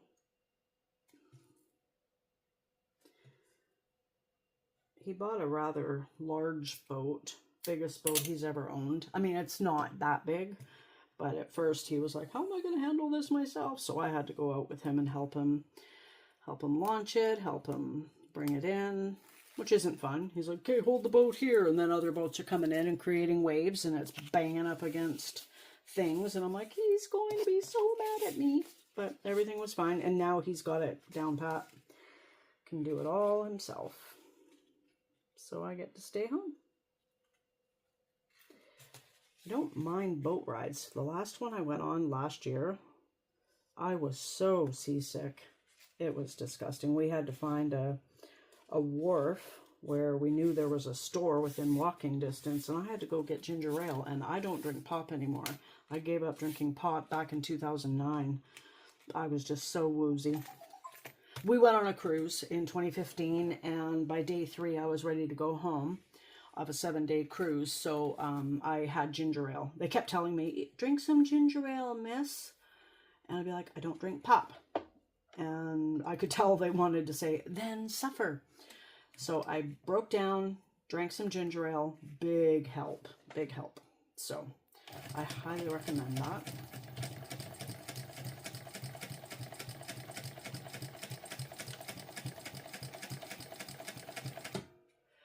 Oh, with this rolling foot, I'm actually not getting the seam allowance. It'll be fine, but I didn't realize that. Yeah, I'm trying to use the roller foot more than before, even though it's pretty new. Oh, can't get the pull past it.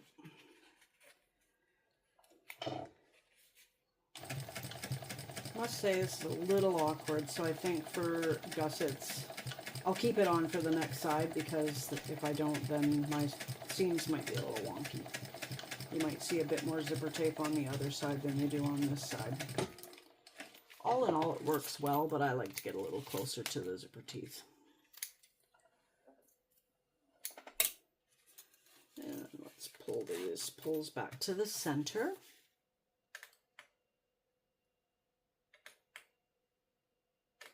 Okay, I saved you the pain of watching me, push this down and get it all flattened out as much as I can near the zipper. Got my lining back down here and the exterior gusset piece. They are wrong sides together. Shouldn't have looked at it. And now I'm ready for top stitching. I did swap out my foot because I wanted to. And I don't need any other reason than that. But I like my skinnier feet for top stitching purposes.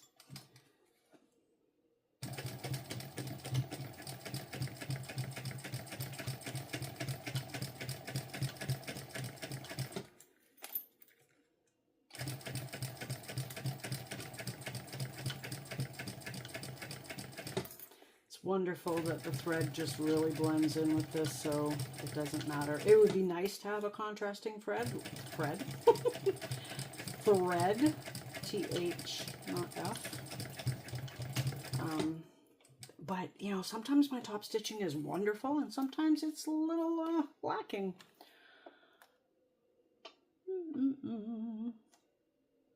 I'm going to read the pattern.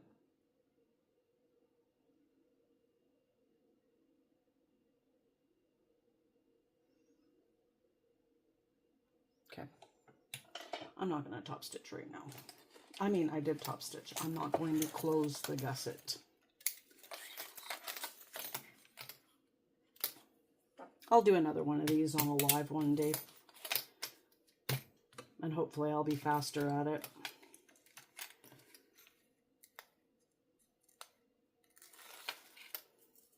And maybe speaking of faster, you don't need to see me do this. After a sticky needle check and a swapping of the presser foot back to Roxy, we are ready to sew on the other side of the zipper gusset.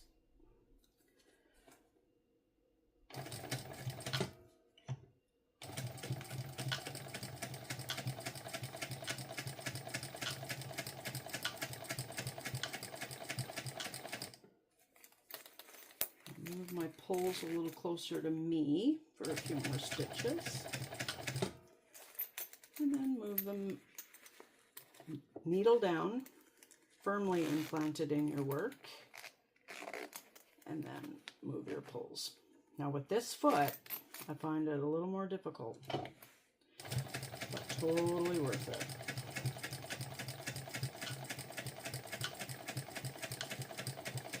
And you can see my interfacing slipped, trimmed it off the other side before I started filming, and it really doesn't matter because it's all in the seam allowance. And what just fell?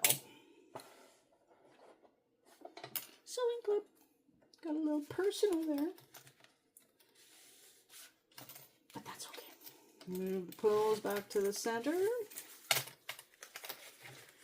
Finger press. I could take this to the iron because the cotton, or the denim is cotton. I don't know what would happen to this blue. I have never tried it on an iron. I think low iron would probably be okay. Or, you know, having the iron on this side would probably be fine for it, but not trying it. Not trying it, not today.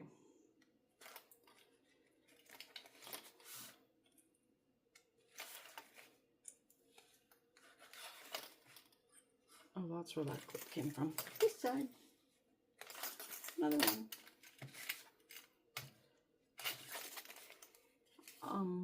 Wow, I can't even tell what side. There we go. That's the top stitch side.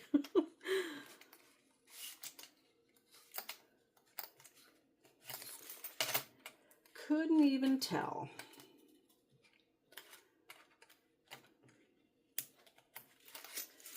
So now I'm gonna top stitch, change out my foot.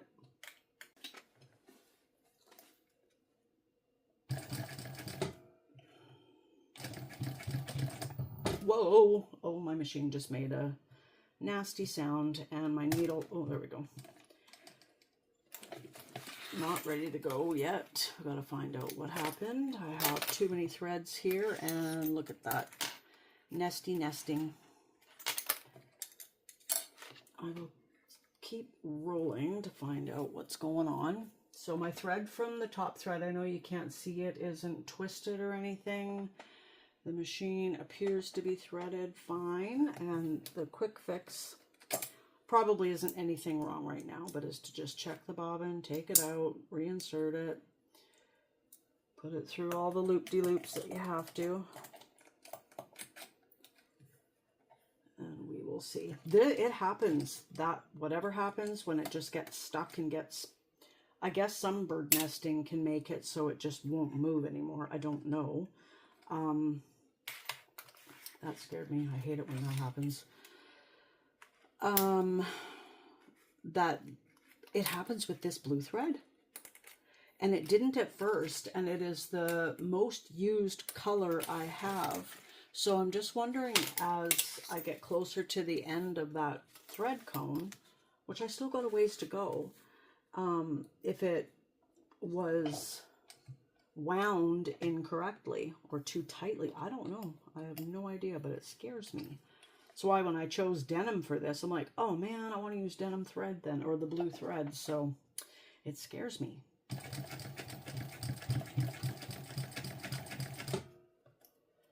Soldier on. There's something in my tracks here. I think it's just a little bit of frayed denim. Got it. Yay!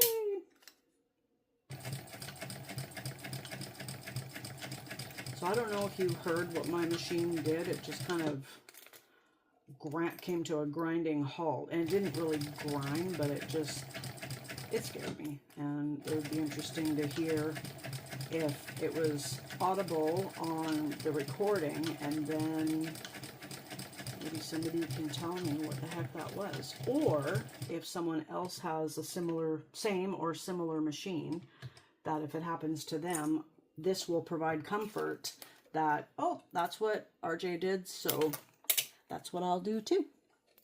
That's what I'm here for, just to help. Okay, now I'm going to baste stitch these panels all together. This is going backwards for me.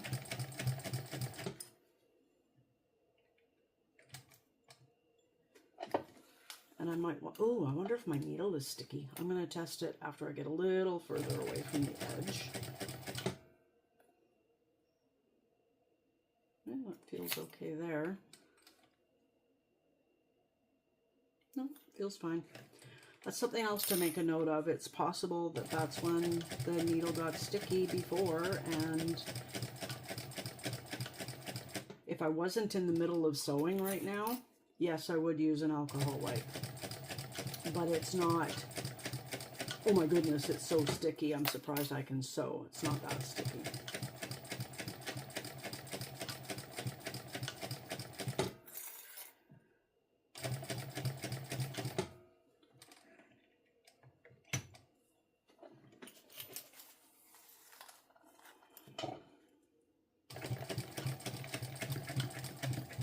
I was going to just continue across, but I have to take this to my cutting mat and measure it. It has to be a specific measurement before we move on.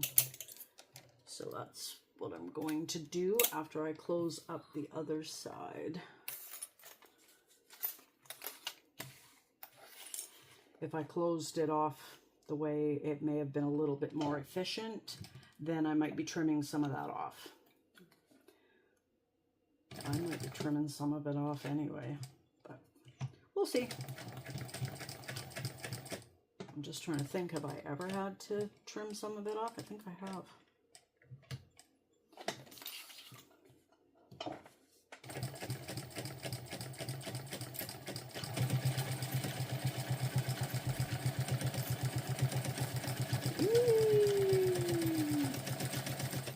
It is fun to sew faster. Don't think you'll ever see me top stitch that quickly though. Maybe one day.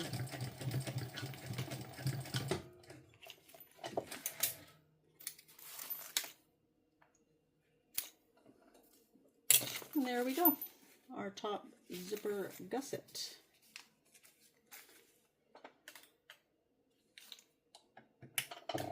Next, we are going to attach our, well, she says D-rings, but I'm using triangle rings if you're doing the crossbody option, which I'm doing all options. I did not need to trim anything from here, so that's good. So we're just going to center our webbing or fabric connector onto the zipper and have it flush with the short edge here, and do the same on the other side. So between takes there, well, it's not a take because everything's going in this video, but I stopped recording, and then when I went to start up again, I saw that my husband had called. So I never heard it. I don't know if it affected the recording or not at all. I don't think it does, but anyway, yes, a call was coming in, and I apologize if I cut out or something didn't make sense. Although, you know, when I talk, most things don't make sense. Anyway, yes, they do. I'm going to just kind of baste these on. This is getting a little thick, so we're going to do some 4x4ing here. Now you behave, blue thread. Back stitch.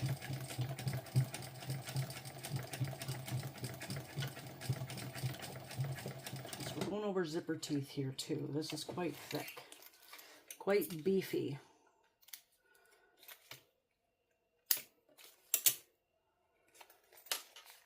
This loopiness here was the top stitching with the skinny foot, this foot. So it was not Roxy. Roxy did this here, and it looks awesome. Yay! Oh, it's already there.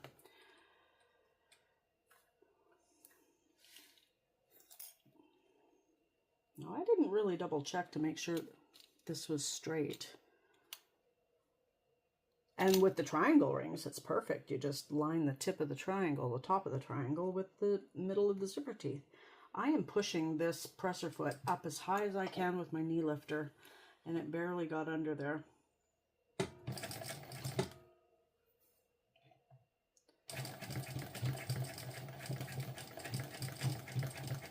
Come on.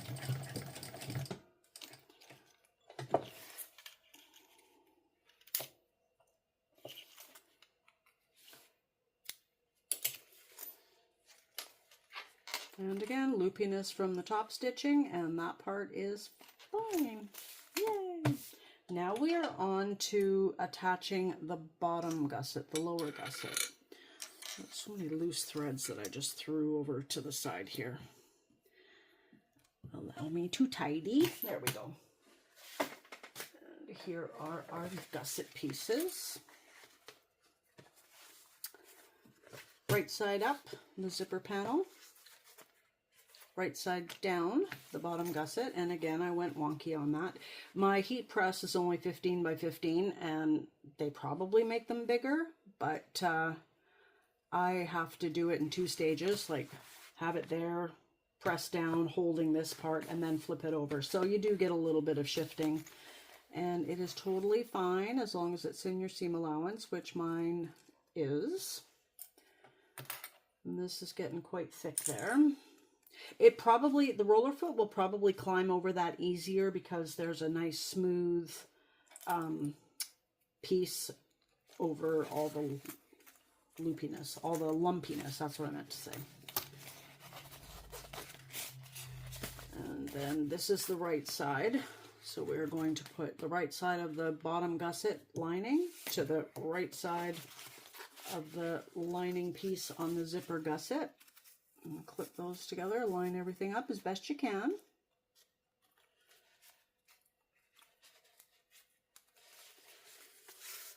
And we are going to sew that on at the seam allowance mentioned in the pattern. I think I might have to, let me see here.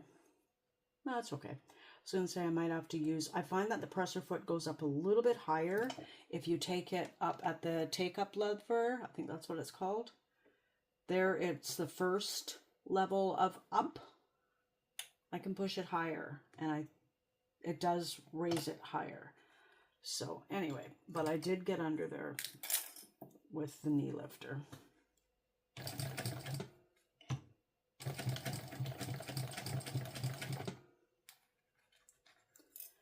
And here we go.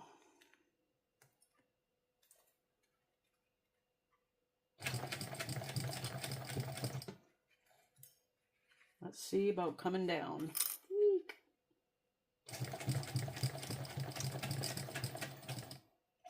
Could probably still use the hump jumper, and I'm going to. Use the shorter side on this one. I don't know if that's going to work. This is a lot to hold on to. Oh yeah, I got a 1.5 backup stitches, reverse stitches. Got my backup stitches here. And yeah, I'm a little crooked, but there's no loops. A little bit of short stitches there, but it's all good. Woohoo! So now we do the same thing to the other side. This is a little shorter than that, and I'm leaving that up there because that measurement was accurate. It will be all hidden in the seam allowance, so it's all good. Make sure everything's not twisted. That's never happened to me before, but you know, give me some time.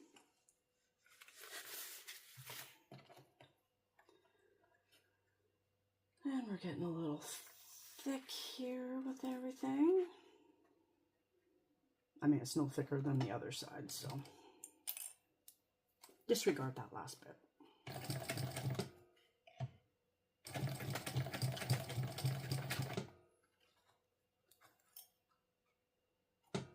I'm just going to get my needle down before I start going again.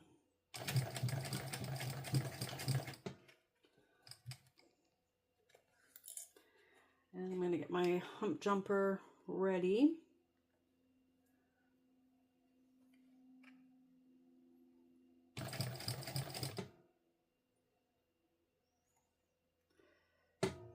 I'm still here.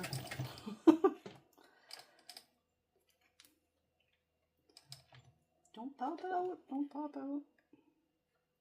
Just going to adjust there, back stitch here. Kind of. It was more a few stitches in one spot. And you know what? I think that probably locks it in anyway. I certainly hope so. If I'm wrong, please let me know. And next, flip everything right side out. We gotta make all that loopy mess one piece. And I'm gonna top stitch here first. I think she does it the other way. I like to top stitch first.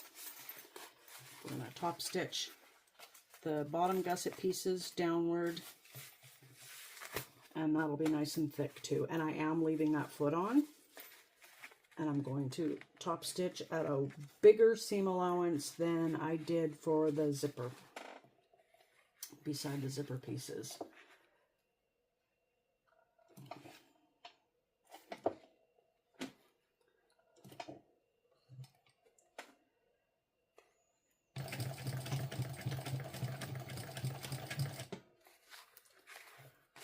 The thread.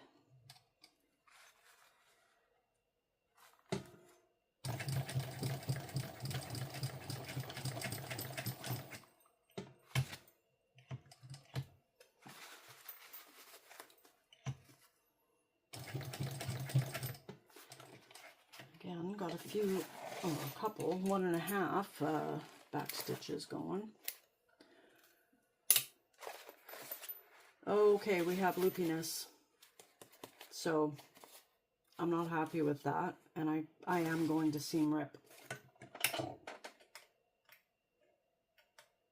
Okay, I did a couple things here. I checked my bobbin and it was a tiny bit low. Yes, I would have had enough to get this top stitching done, but I'm trying something here where I think maybe having a bobbin that isn't full enough, it might help promote the loopiness that we don't want. And sometimes I wouldn't really worry about it, but this is going to be on the inside of the bag and it is going to be visible. So I seam ripped, and you can barely see the holes on the other side, and it won't fray, so it's fine. The next thing I did was I took my key fob hardware pliers, and I came in here and I squished this thickness down as best as I could. And I'm just doing it quickly again to show you what I did. A little awkward to get in there, and if you don't have one of these, you could take a rubber mallet and bang it on the floor or whatever hard surface will not get damaged. So I'm going to go ahead and top stitch again, and we will see what happens. And I'm predicting that it's going to turn out much better.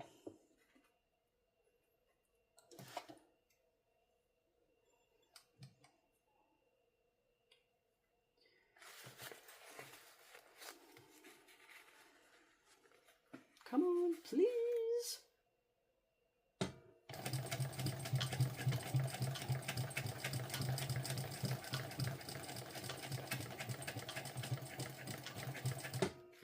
Now, I can't remember if I stopped mid-hill on the last attempt.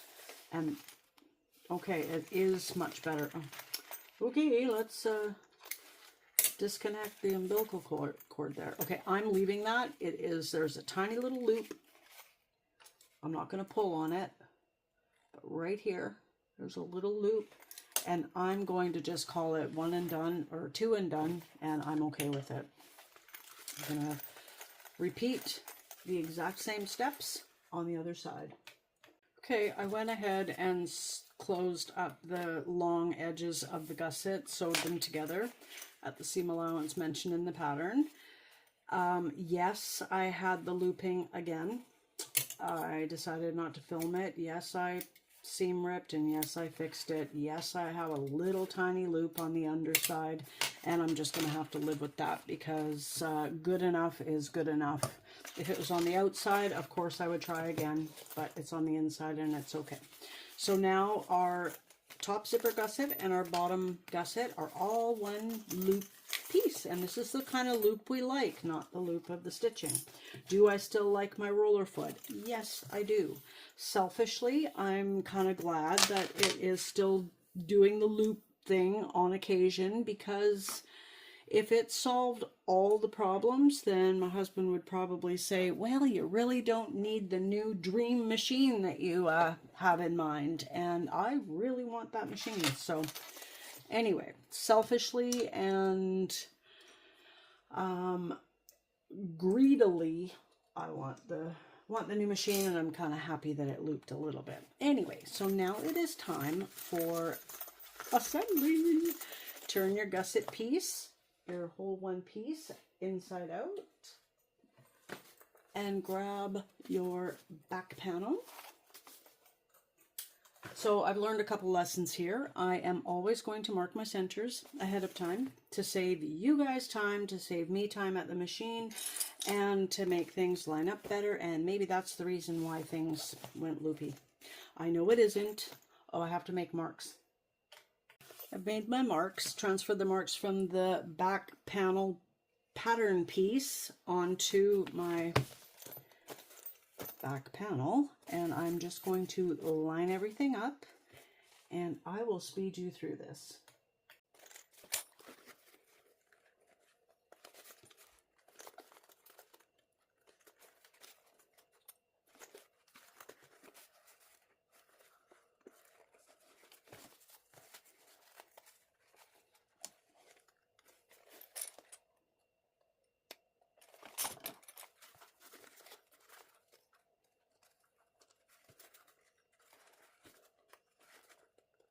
Oh my goodness, there it is.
Okay, I'm back. I sped up the video as best I could. I tried to speed it up again. It wouldn't let me. I spent quite a bit of time on that, so I knew which video clip to speed up.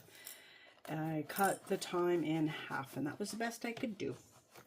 And in the meantime, I made myself an iced vanilla latte. That's right here. I don't know how much of it you can see. I mean, you can see my cup cozy.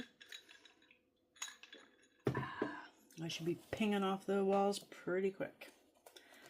Anyway, I clipped it all together, made my snips in the gusset at the bottom. I didn't have to snip anything at the top. And I think that's the way it was on my other bags as well. Holding on to my threads, and away we go.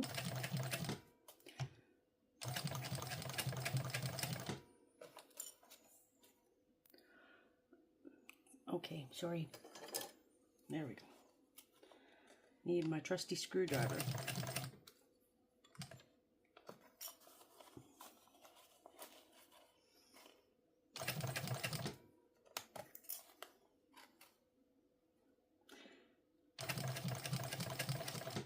We're coming up to one of the triangle ring connector pieces at the bottom there for the whatever style you wear. You need at least one or both. So this is very thick. And Roxy is hung up on it. Gotta give it a bit of a push. Come on. There we go. Didn't want to push it at all because I'm on a curve here. Don't want to end up veering off where I shouldn't be, but I think it went okay.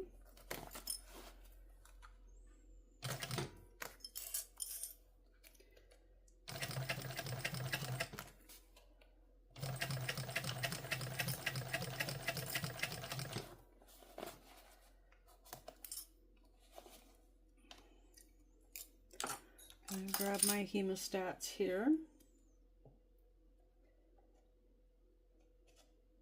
I've seen rainbow ones. I want those. Of course, I did that with the needle up. Shame, shame, shame. Not good. Turned out fine, but it's not ideal. Not good practice to get into. Risky business. A little bit. Oh, I think I hit the... No, I couldn't have hit the tripod. Maybe I did. Time will tell. Just excited to get this video uploaded. Okay, here's another really chunky spot.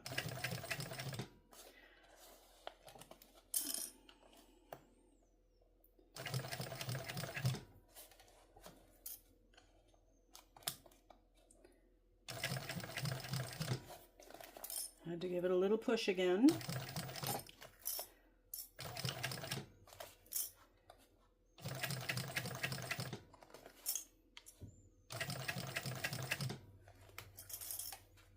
Had to look all over for my cat. I thought she was out on the catio. Nope. Thought she was in her lower bed. Nope. Thought she was in her upper bed. Nope. Getting another thick spot here. And looked everywhere, and she's in a box in the living room. She hasn't been in that box for weeks, and I was just about to recycle it. Surprisingly, she has never liked boxes, and I don't know why. Again, I don't know if anyone has watched all my videos or not, but she's a rescue. We got her when she was 3, and to try and engage with her and all that, when we first got her, I put out boxes. She would have none of it. I even gently put her in one. Nope. And then... And she was rescued from a human's home, not, you know, the pound or a rescue society or anything like that. Her human had died, and she was left alone in the house. Somebody went in and cared for her, but she was alone probably 23 to 23 and a half hours a day for a couple months, which broke my heart. Anyway, what was I saying? Oh yeah, box. She never liked boxes. I even brought out tissue paper, because what cat can resist tissue paper? She was terrified. I'm like, oh my goodness, okay. Well, the trade-off is the daughter, the human daughter of the woman who had Lily when she died. The daughter is a dog trainer, so Lily knows tricks. She can sit, stay, shake a paw, high five, beg. That is adorable. Another thick spot we're just coming down from. Yeah, so that's the trade-off. I don't have the usual things that the cat likes, or that cats like, but I've got some pretty nifty little tricks that she can do. Now, if she could just stop rattling the blinds in the bedroom as soon as the crack of dawn arises to be let out into her catio, that would be really nice. Up to another little thick spot there because of the pocket, the slip pocket. I think the front panel is going to be easier than the back. Oops. I think. Can't remember. It's been too long. It's been a few weeks. And just inspect inside and make sure you're happy with everything. I don't see any puckers. Yay. Let's see where I didn't have to clip. Can't really see that. I'm sorry. I don't even know if you can see this. Try and bring it in. See? Isn't that pretty? That's a little boring, but it's fine. It's not the feature of the bag. The flower is.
Okay, did that second side. Yes, we have some slippage here, so I'm just going to trim it down to match the gusset so that our binding will go on better.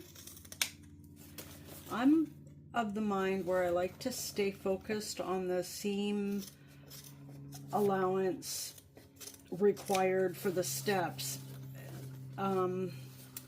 I'm pretty sure the seam allowance is different for stitching the binding to the bag as compared to sewing the gusset onto the panels. And if I were to do gusset attachment binding and then gusset attachment binding on the other side. My thought is I'm going to get confused on what seam allowance I'm supposed to be using and mess it up. And of course, don't want to do that. So my thought with this one, because the denim is cotton and it does fray, even though I have interfaced it, I'm thinking that it might be a good thing. It might be a good brain exercise too, to try and focus a bit better. Now I can see a tiny little bit of my connector piece there, that webbing. I'm not trimming that. I will trim past it. Oh, I've never gotten that far off course on the connector piece. Oh, that's thick.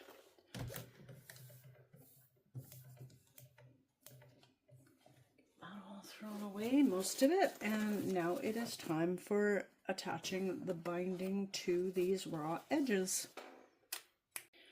Okay, I have clipped the webbing that I'm using as binding all the way around. She uses double folded bias tape, which I've never used before. I don't know, this is really thick. I don't know if I can really get in there with this roller foot. I'm going to try. Let's tuck this in, get that out of the way. I don't have any double-sided tape here. I'm holding these ends on, so I'm just gonna use this. Sit down. Yep. Wow, that's thick. I'm gonna remove this painter's tape because I don't want it to mess with my brain. Guess I could have done this off camera. Okay, well, I'm going to try and use this webbing as binding, and we'll see if it works. It doesn't have any stretch to it at all. That's where the joining is. Oh, I guess I should have had the needle down. Wasn't going to worry about that little piece, but now that the clip is moved, I can deal with it and have it stick to my finger. There we go. Okay. Because she's using the double fold or the folding bias tape, whatever it is, because I've never used it before. Her stitch or seam allowance isn't really mentioned. She just tells you where to stitch on the bias tape. I don't have bias tape to do that, so I'm just gonna go with what I feel will catch both sides first time around. Wish me luck, please. Eek! Come on, let's go. There we go. Oh, I forgot to change my thread color.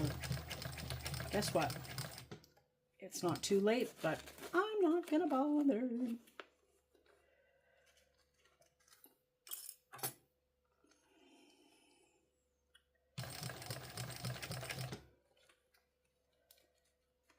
If you can see right there, it's like bubbling up, for lack of a better word.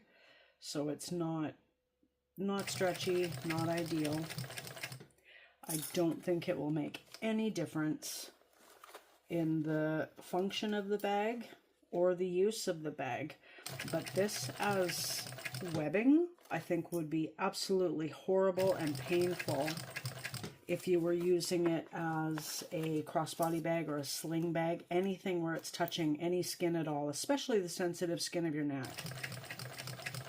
I have not given this webbing a review. I bought it off Amazon. And when I started to use it, I actually found red lines on it, like a measure line across. So I'm almost wondering if this is a return and that I got it. Not cool, but oh well. This is one of those instances where you get what you pay for. Sometimes that's not always the case, but in this case, yes. And now I'm just trying to find a way to use it. I felt that because I'd already I'd measured off a few pieces for the project that I was going to use, all the while realizing that this didn't feel very good. and then I saw that red line. I was thinking that yes, I could return it, because I would just include a note in the return process saying, looks like it had already been used, it's not very good quality, yada yada yada. But I just figured, no, just live and learn and find another way to use it. Now this might be okay as like a bum bag. The webbing used for a bum bag, because it's going around your waist and hopefully you've got clothing on. But I don't even know if I would do that. So if it works for binding, I'm all for it. And it's thicker and sturdier than binding, so it might provide really nice structure to the bag. We will soon find out. Let's just make sure you don't sew over any zipper pulls and any hardware. That would be really bad.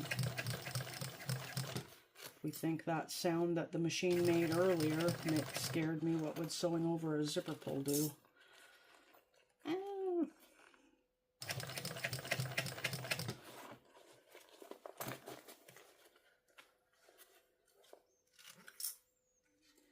I can't remember what YouTube video I was watching yesterday, but somebody was attaching binding and was very upset that after attaching it, they could still see their original construction seam of the gusset to the panel, or the panel to the gusset.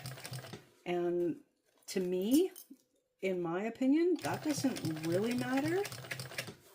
In my opinion, again, the main function, the main purpose of binding is to hide the raw edges. Second reason is to provide structure. So to see the stitching, especially when it's on the inside, to me really shouldn't matter. Let's see if we caught the other side. Yay, I caught all the other side, and I did the front panel first. I'm quite surprised that I've got all this looping right here. That's where, I was going to say that's where I started, but that's probably close to where I finished. Yeah, no, my back stitching is right there. Well, that's not cool. I'm going to cut this down, and I'm going to melt it, and I'm going to go over that again. Come on, Rollerfoot, you're upsetting me today. I know I'm asking a lot of you, but still.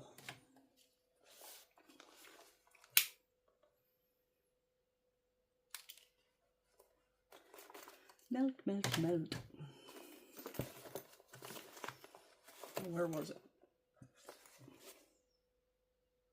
No, that would have been at the beginning. Yeah.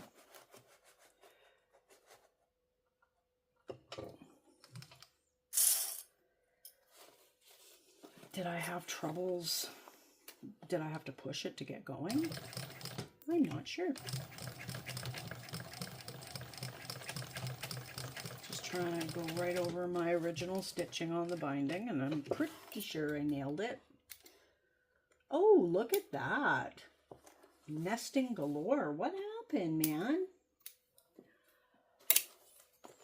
Look at that. I don't know if you can see it. I'm leaving it. I'm not going over that yet again. Next side. I'd like to add a little bit to what I was talking about, the binding on a YouTube video that I was watching yesterday, where they weren't happy with the fact that they didn't get over far enough to cover their stitches. To each their own. I'm just saying that I would not make that extra effort unless it was a custom order and the client asked me to make sure that no stitching was showing except for the stitching on the binding. Then I would, but I don't think that would really be an issue. And there are many different ways to do things. Okay, don't like how this overlap is not very even. And I can't hold my threads and do all this all at the same time.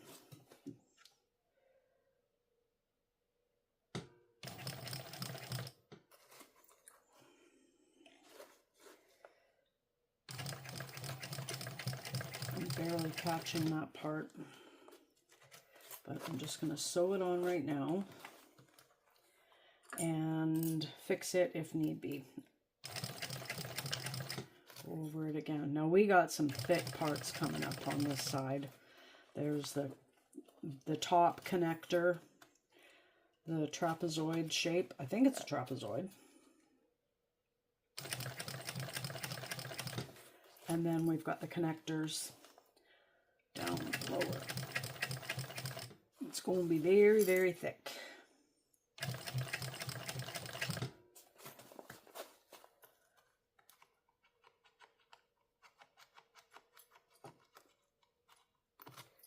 Whew.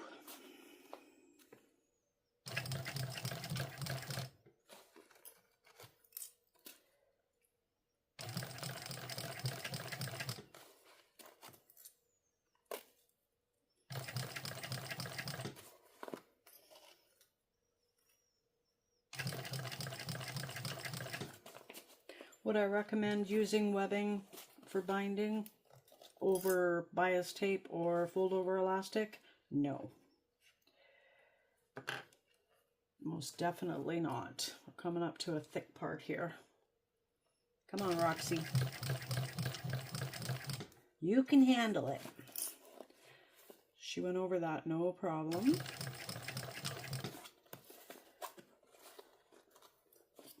Man, it got dark here when that screen went out. There we go.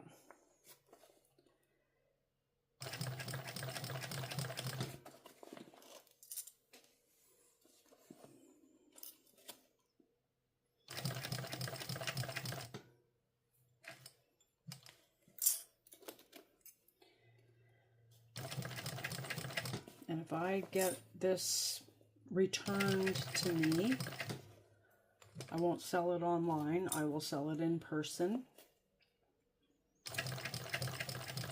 If I get it returned, I will fix it. This is cotton on the outside, and this lining fabric doesn't really fray, so I'm confident that I could seam rip this binding off and try again with something more appropriate. Another connector piece, very thick. And then I will move on and never use webbing again as binding. And I won't do it again anyway after this roll is done.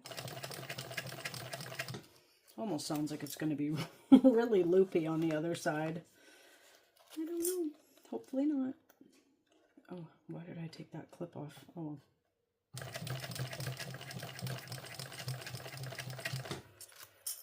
Whew.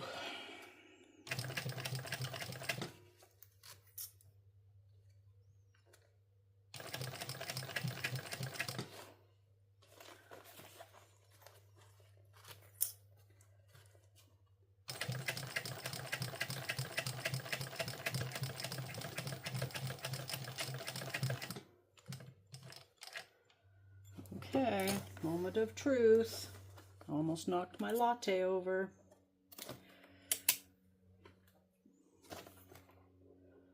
Okay, we have, oh my goodness, look at that. That's terrible.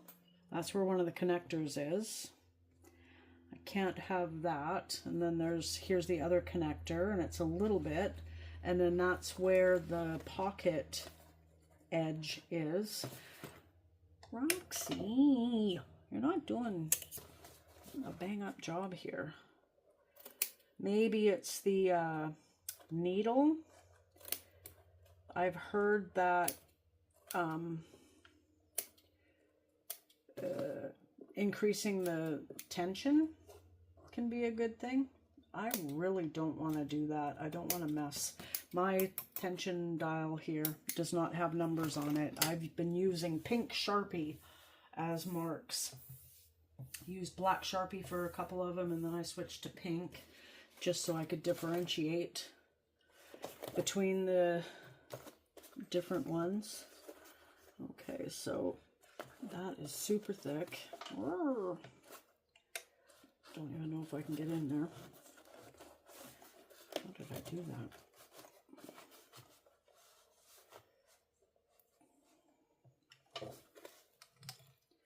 Not a good spot to start, but that's where the looping began.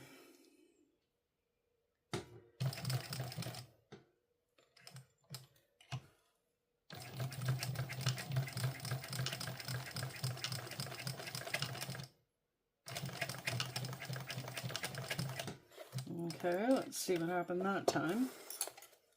I see loops from this side. Oh, oh my gosh. I think I'm just going to call it done. I have to fix that one because I snipped it, and I better do that now before I go on my merry way and think, yeah, it's fine.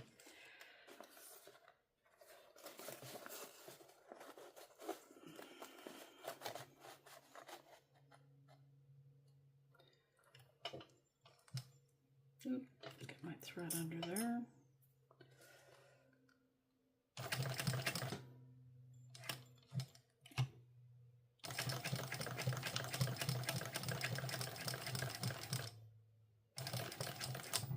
Ooh, it made that sound again. And it's really stuck this time. Okay, I'm going to have to do what you're really not supposed to do. I'm going to turn the hand wheel the other way. Really don't like doing that. But when it's stuck, right? Nothing you can do about it. And we have major bird nesting on that one too. Just going to trim it down and melt it and call it done. And yes, I will definitely be bringing it to the customer's attention that this is a whoopsie bag. I call them pancake purses because, you know, when you make pancakes, the first one's always a little wonky. And of course, this is not my first Pebble sling bag. But I still call it a pancake purse. Anyway, definitely not ideal, and maybe it is the fault of the binding choice. That could be. And next one I make, I will not use this webbing, and we'll see if that was the problem. It very well could be, because I had problems on the connectors too. That could be it.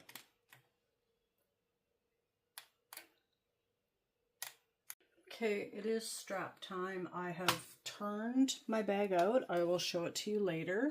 That was a struggle. It is very thick. I don't know, even if it looks great from the outside. I don't know if I'll use the webbing again.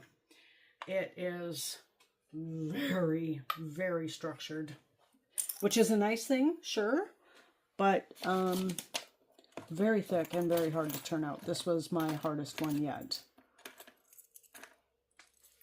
This is the hardware required for the one strap, a slider, and 2 swivel clasps.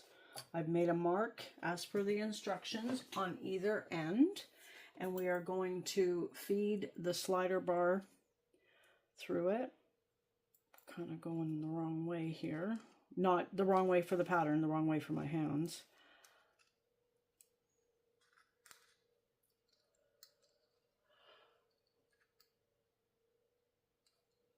And we want our mark over the bar.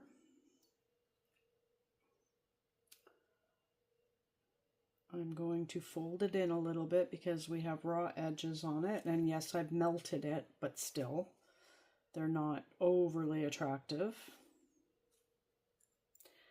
So you want to fold it in there, put a clip. Oh, I have not changed out my thread color, and I'm definitely going to.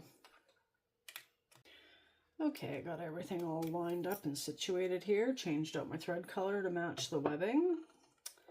I'm keeping Roxy on here to stitch this up and hoping for the best.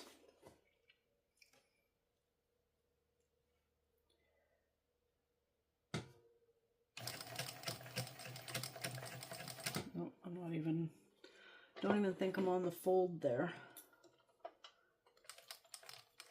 How many ways can you make mistakes on here? Well, the good news is there was no, oh, I wasn't on any of it. Oy, oy, oy, oy. This is crazy.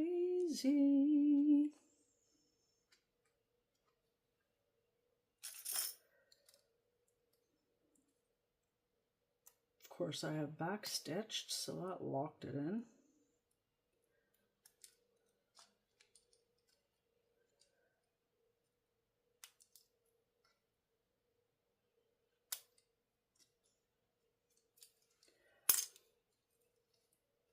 Okay, reposition, refold over, and let's retry to get this right.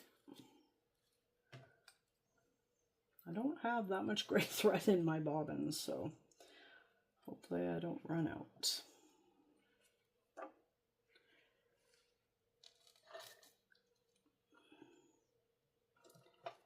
I'm going to try the closer side first. My thought is I'm not even going to get the fold, but we'll see.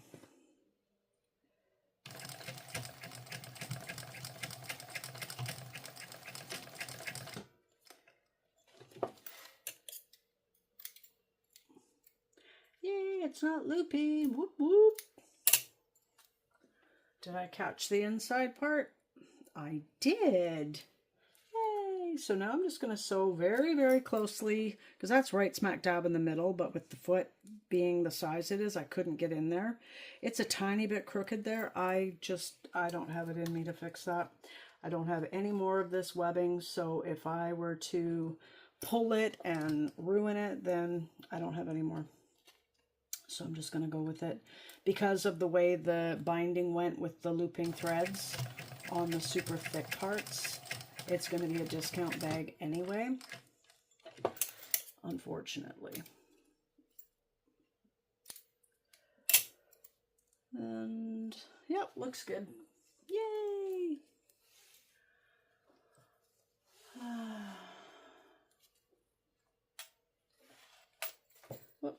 So we take a swivel hook, and I've got a mark on the other side. So we're going along, and I'm assuming we're lining up that. Where are we? Nope. Nope, nope, nope.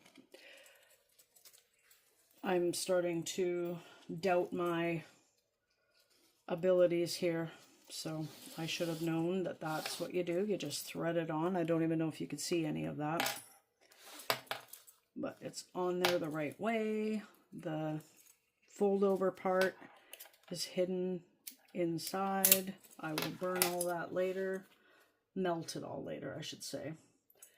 And now this one is going to go on that mark. And I like to do all this first and clip it and then take a look at it and make sure that all of it is the right way. And it is. Yay!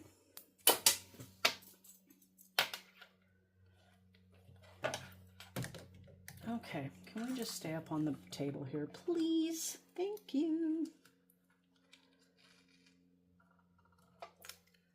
Put the needle in, take the clip off. Pretty sure I'm on there.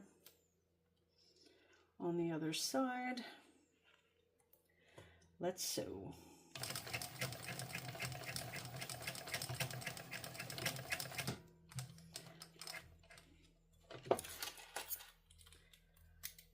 Still have bobbin thread, yay. No looping, extra yay, double yay.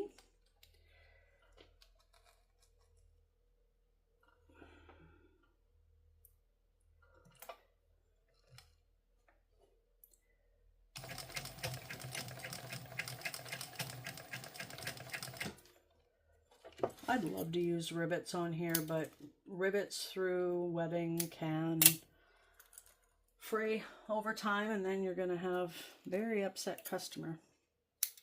Or you'll be upset if you made it for yourself. And I know there are things you can do, and I just haven't tried them yet. But there is strap number 1. You can see it with all those threads hanging around, all those loose threads. There she is.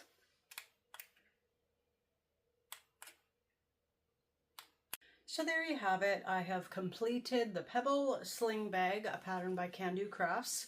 And like the name suggests, you can do it. I'm wearing it as a backpack, obviously. Here are the straps that I constructed. And I will turn around and hope that you can see it. Isn't she cute? She is so cute. So structured. Let me take it off as a backpack and show you. She got some structure going on here around the binding that I used the webbing, as you know. Very cute. Turned out great, I think. She was not without her problems. Not the pattern's fault. My fault. My choice of binding was probably the biggest challenge.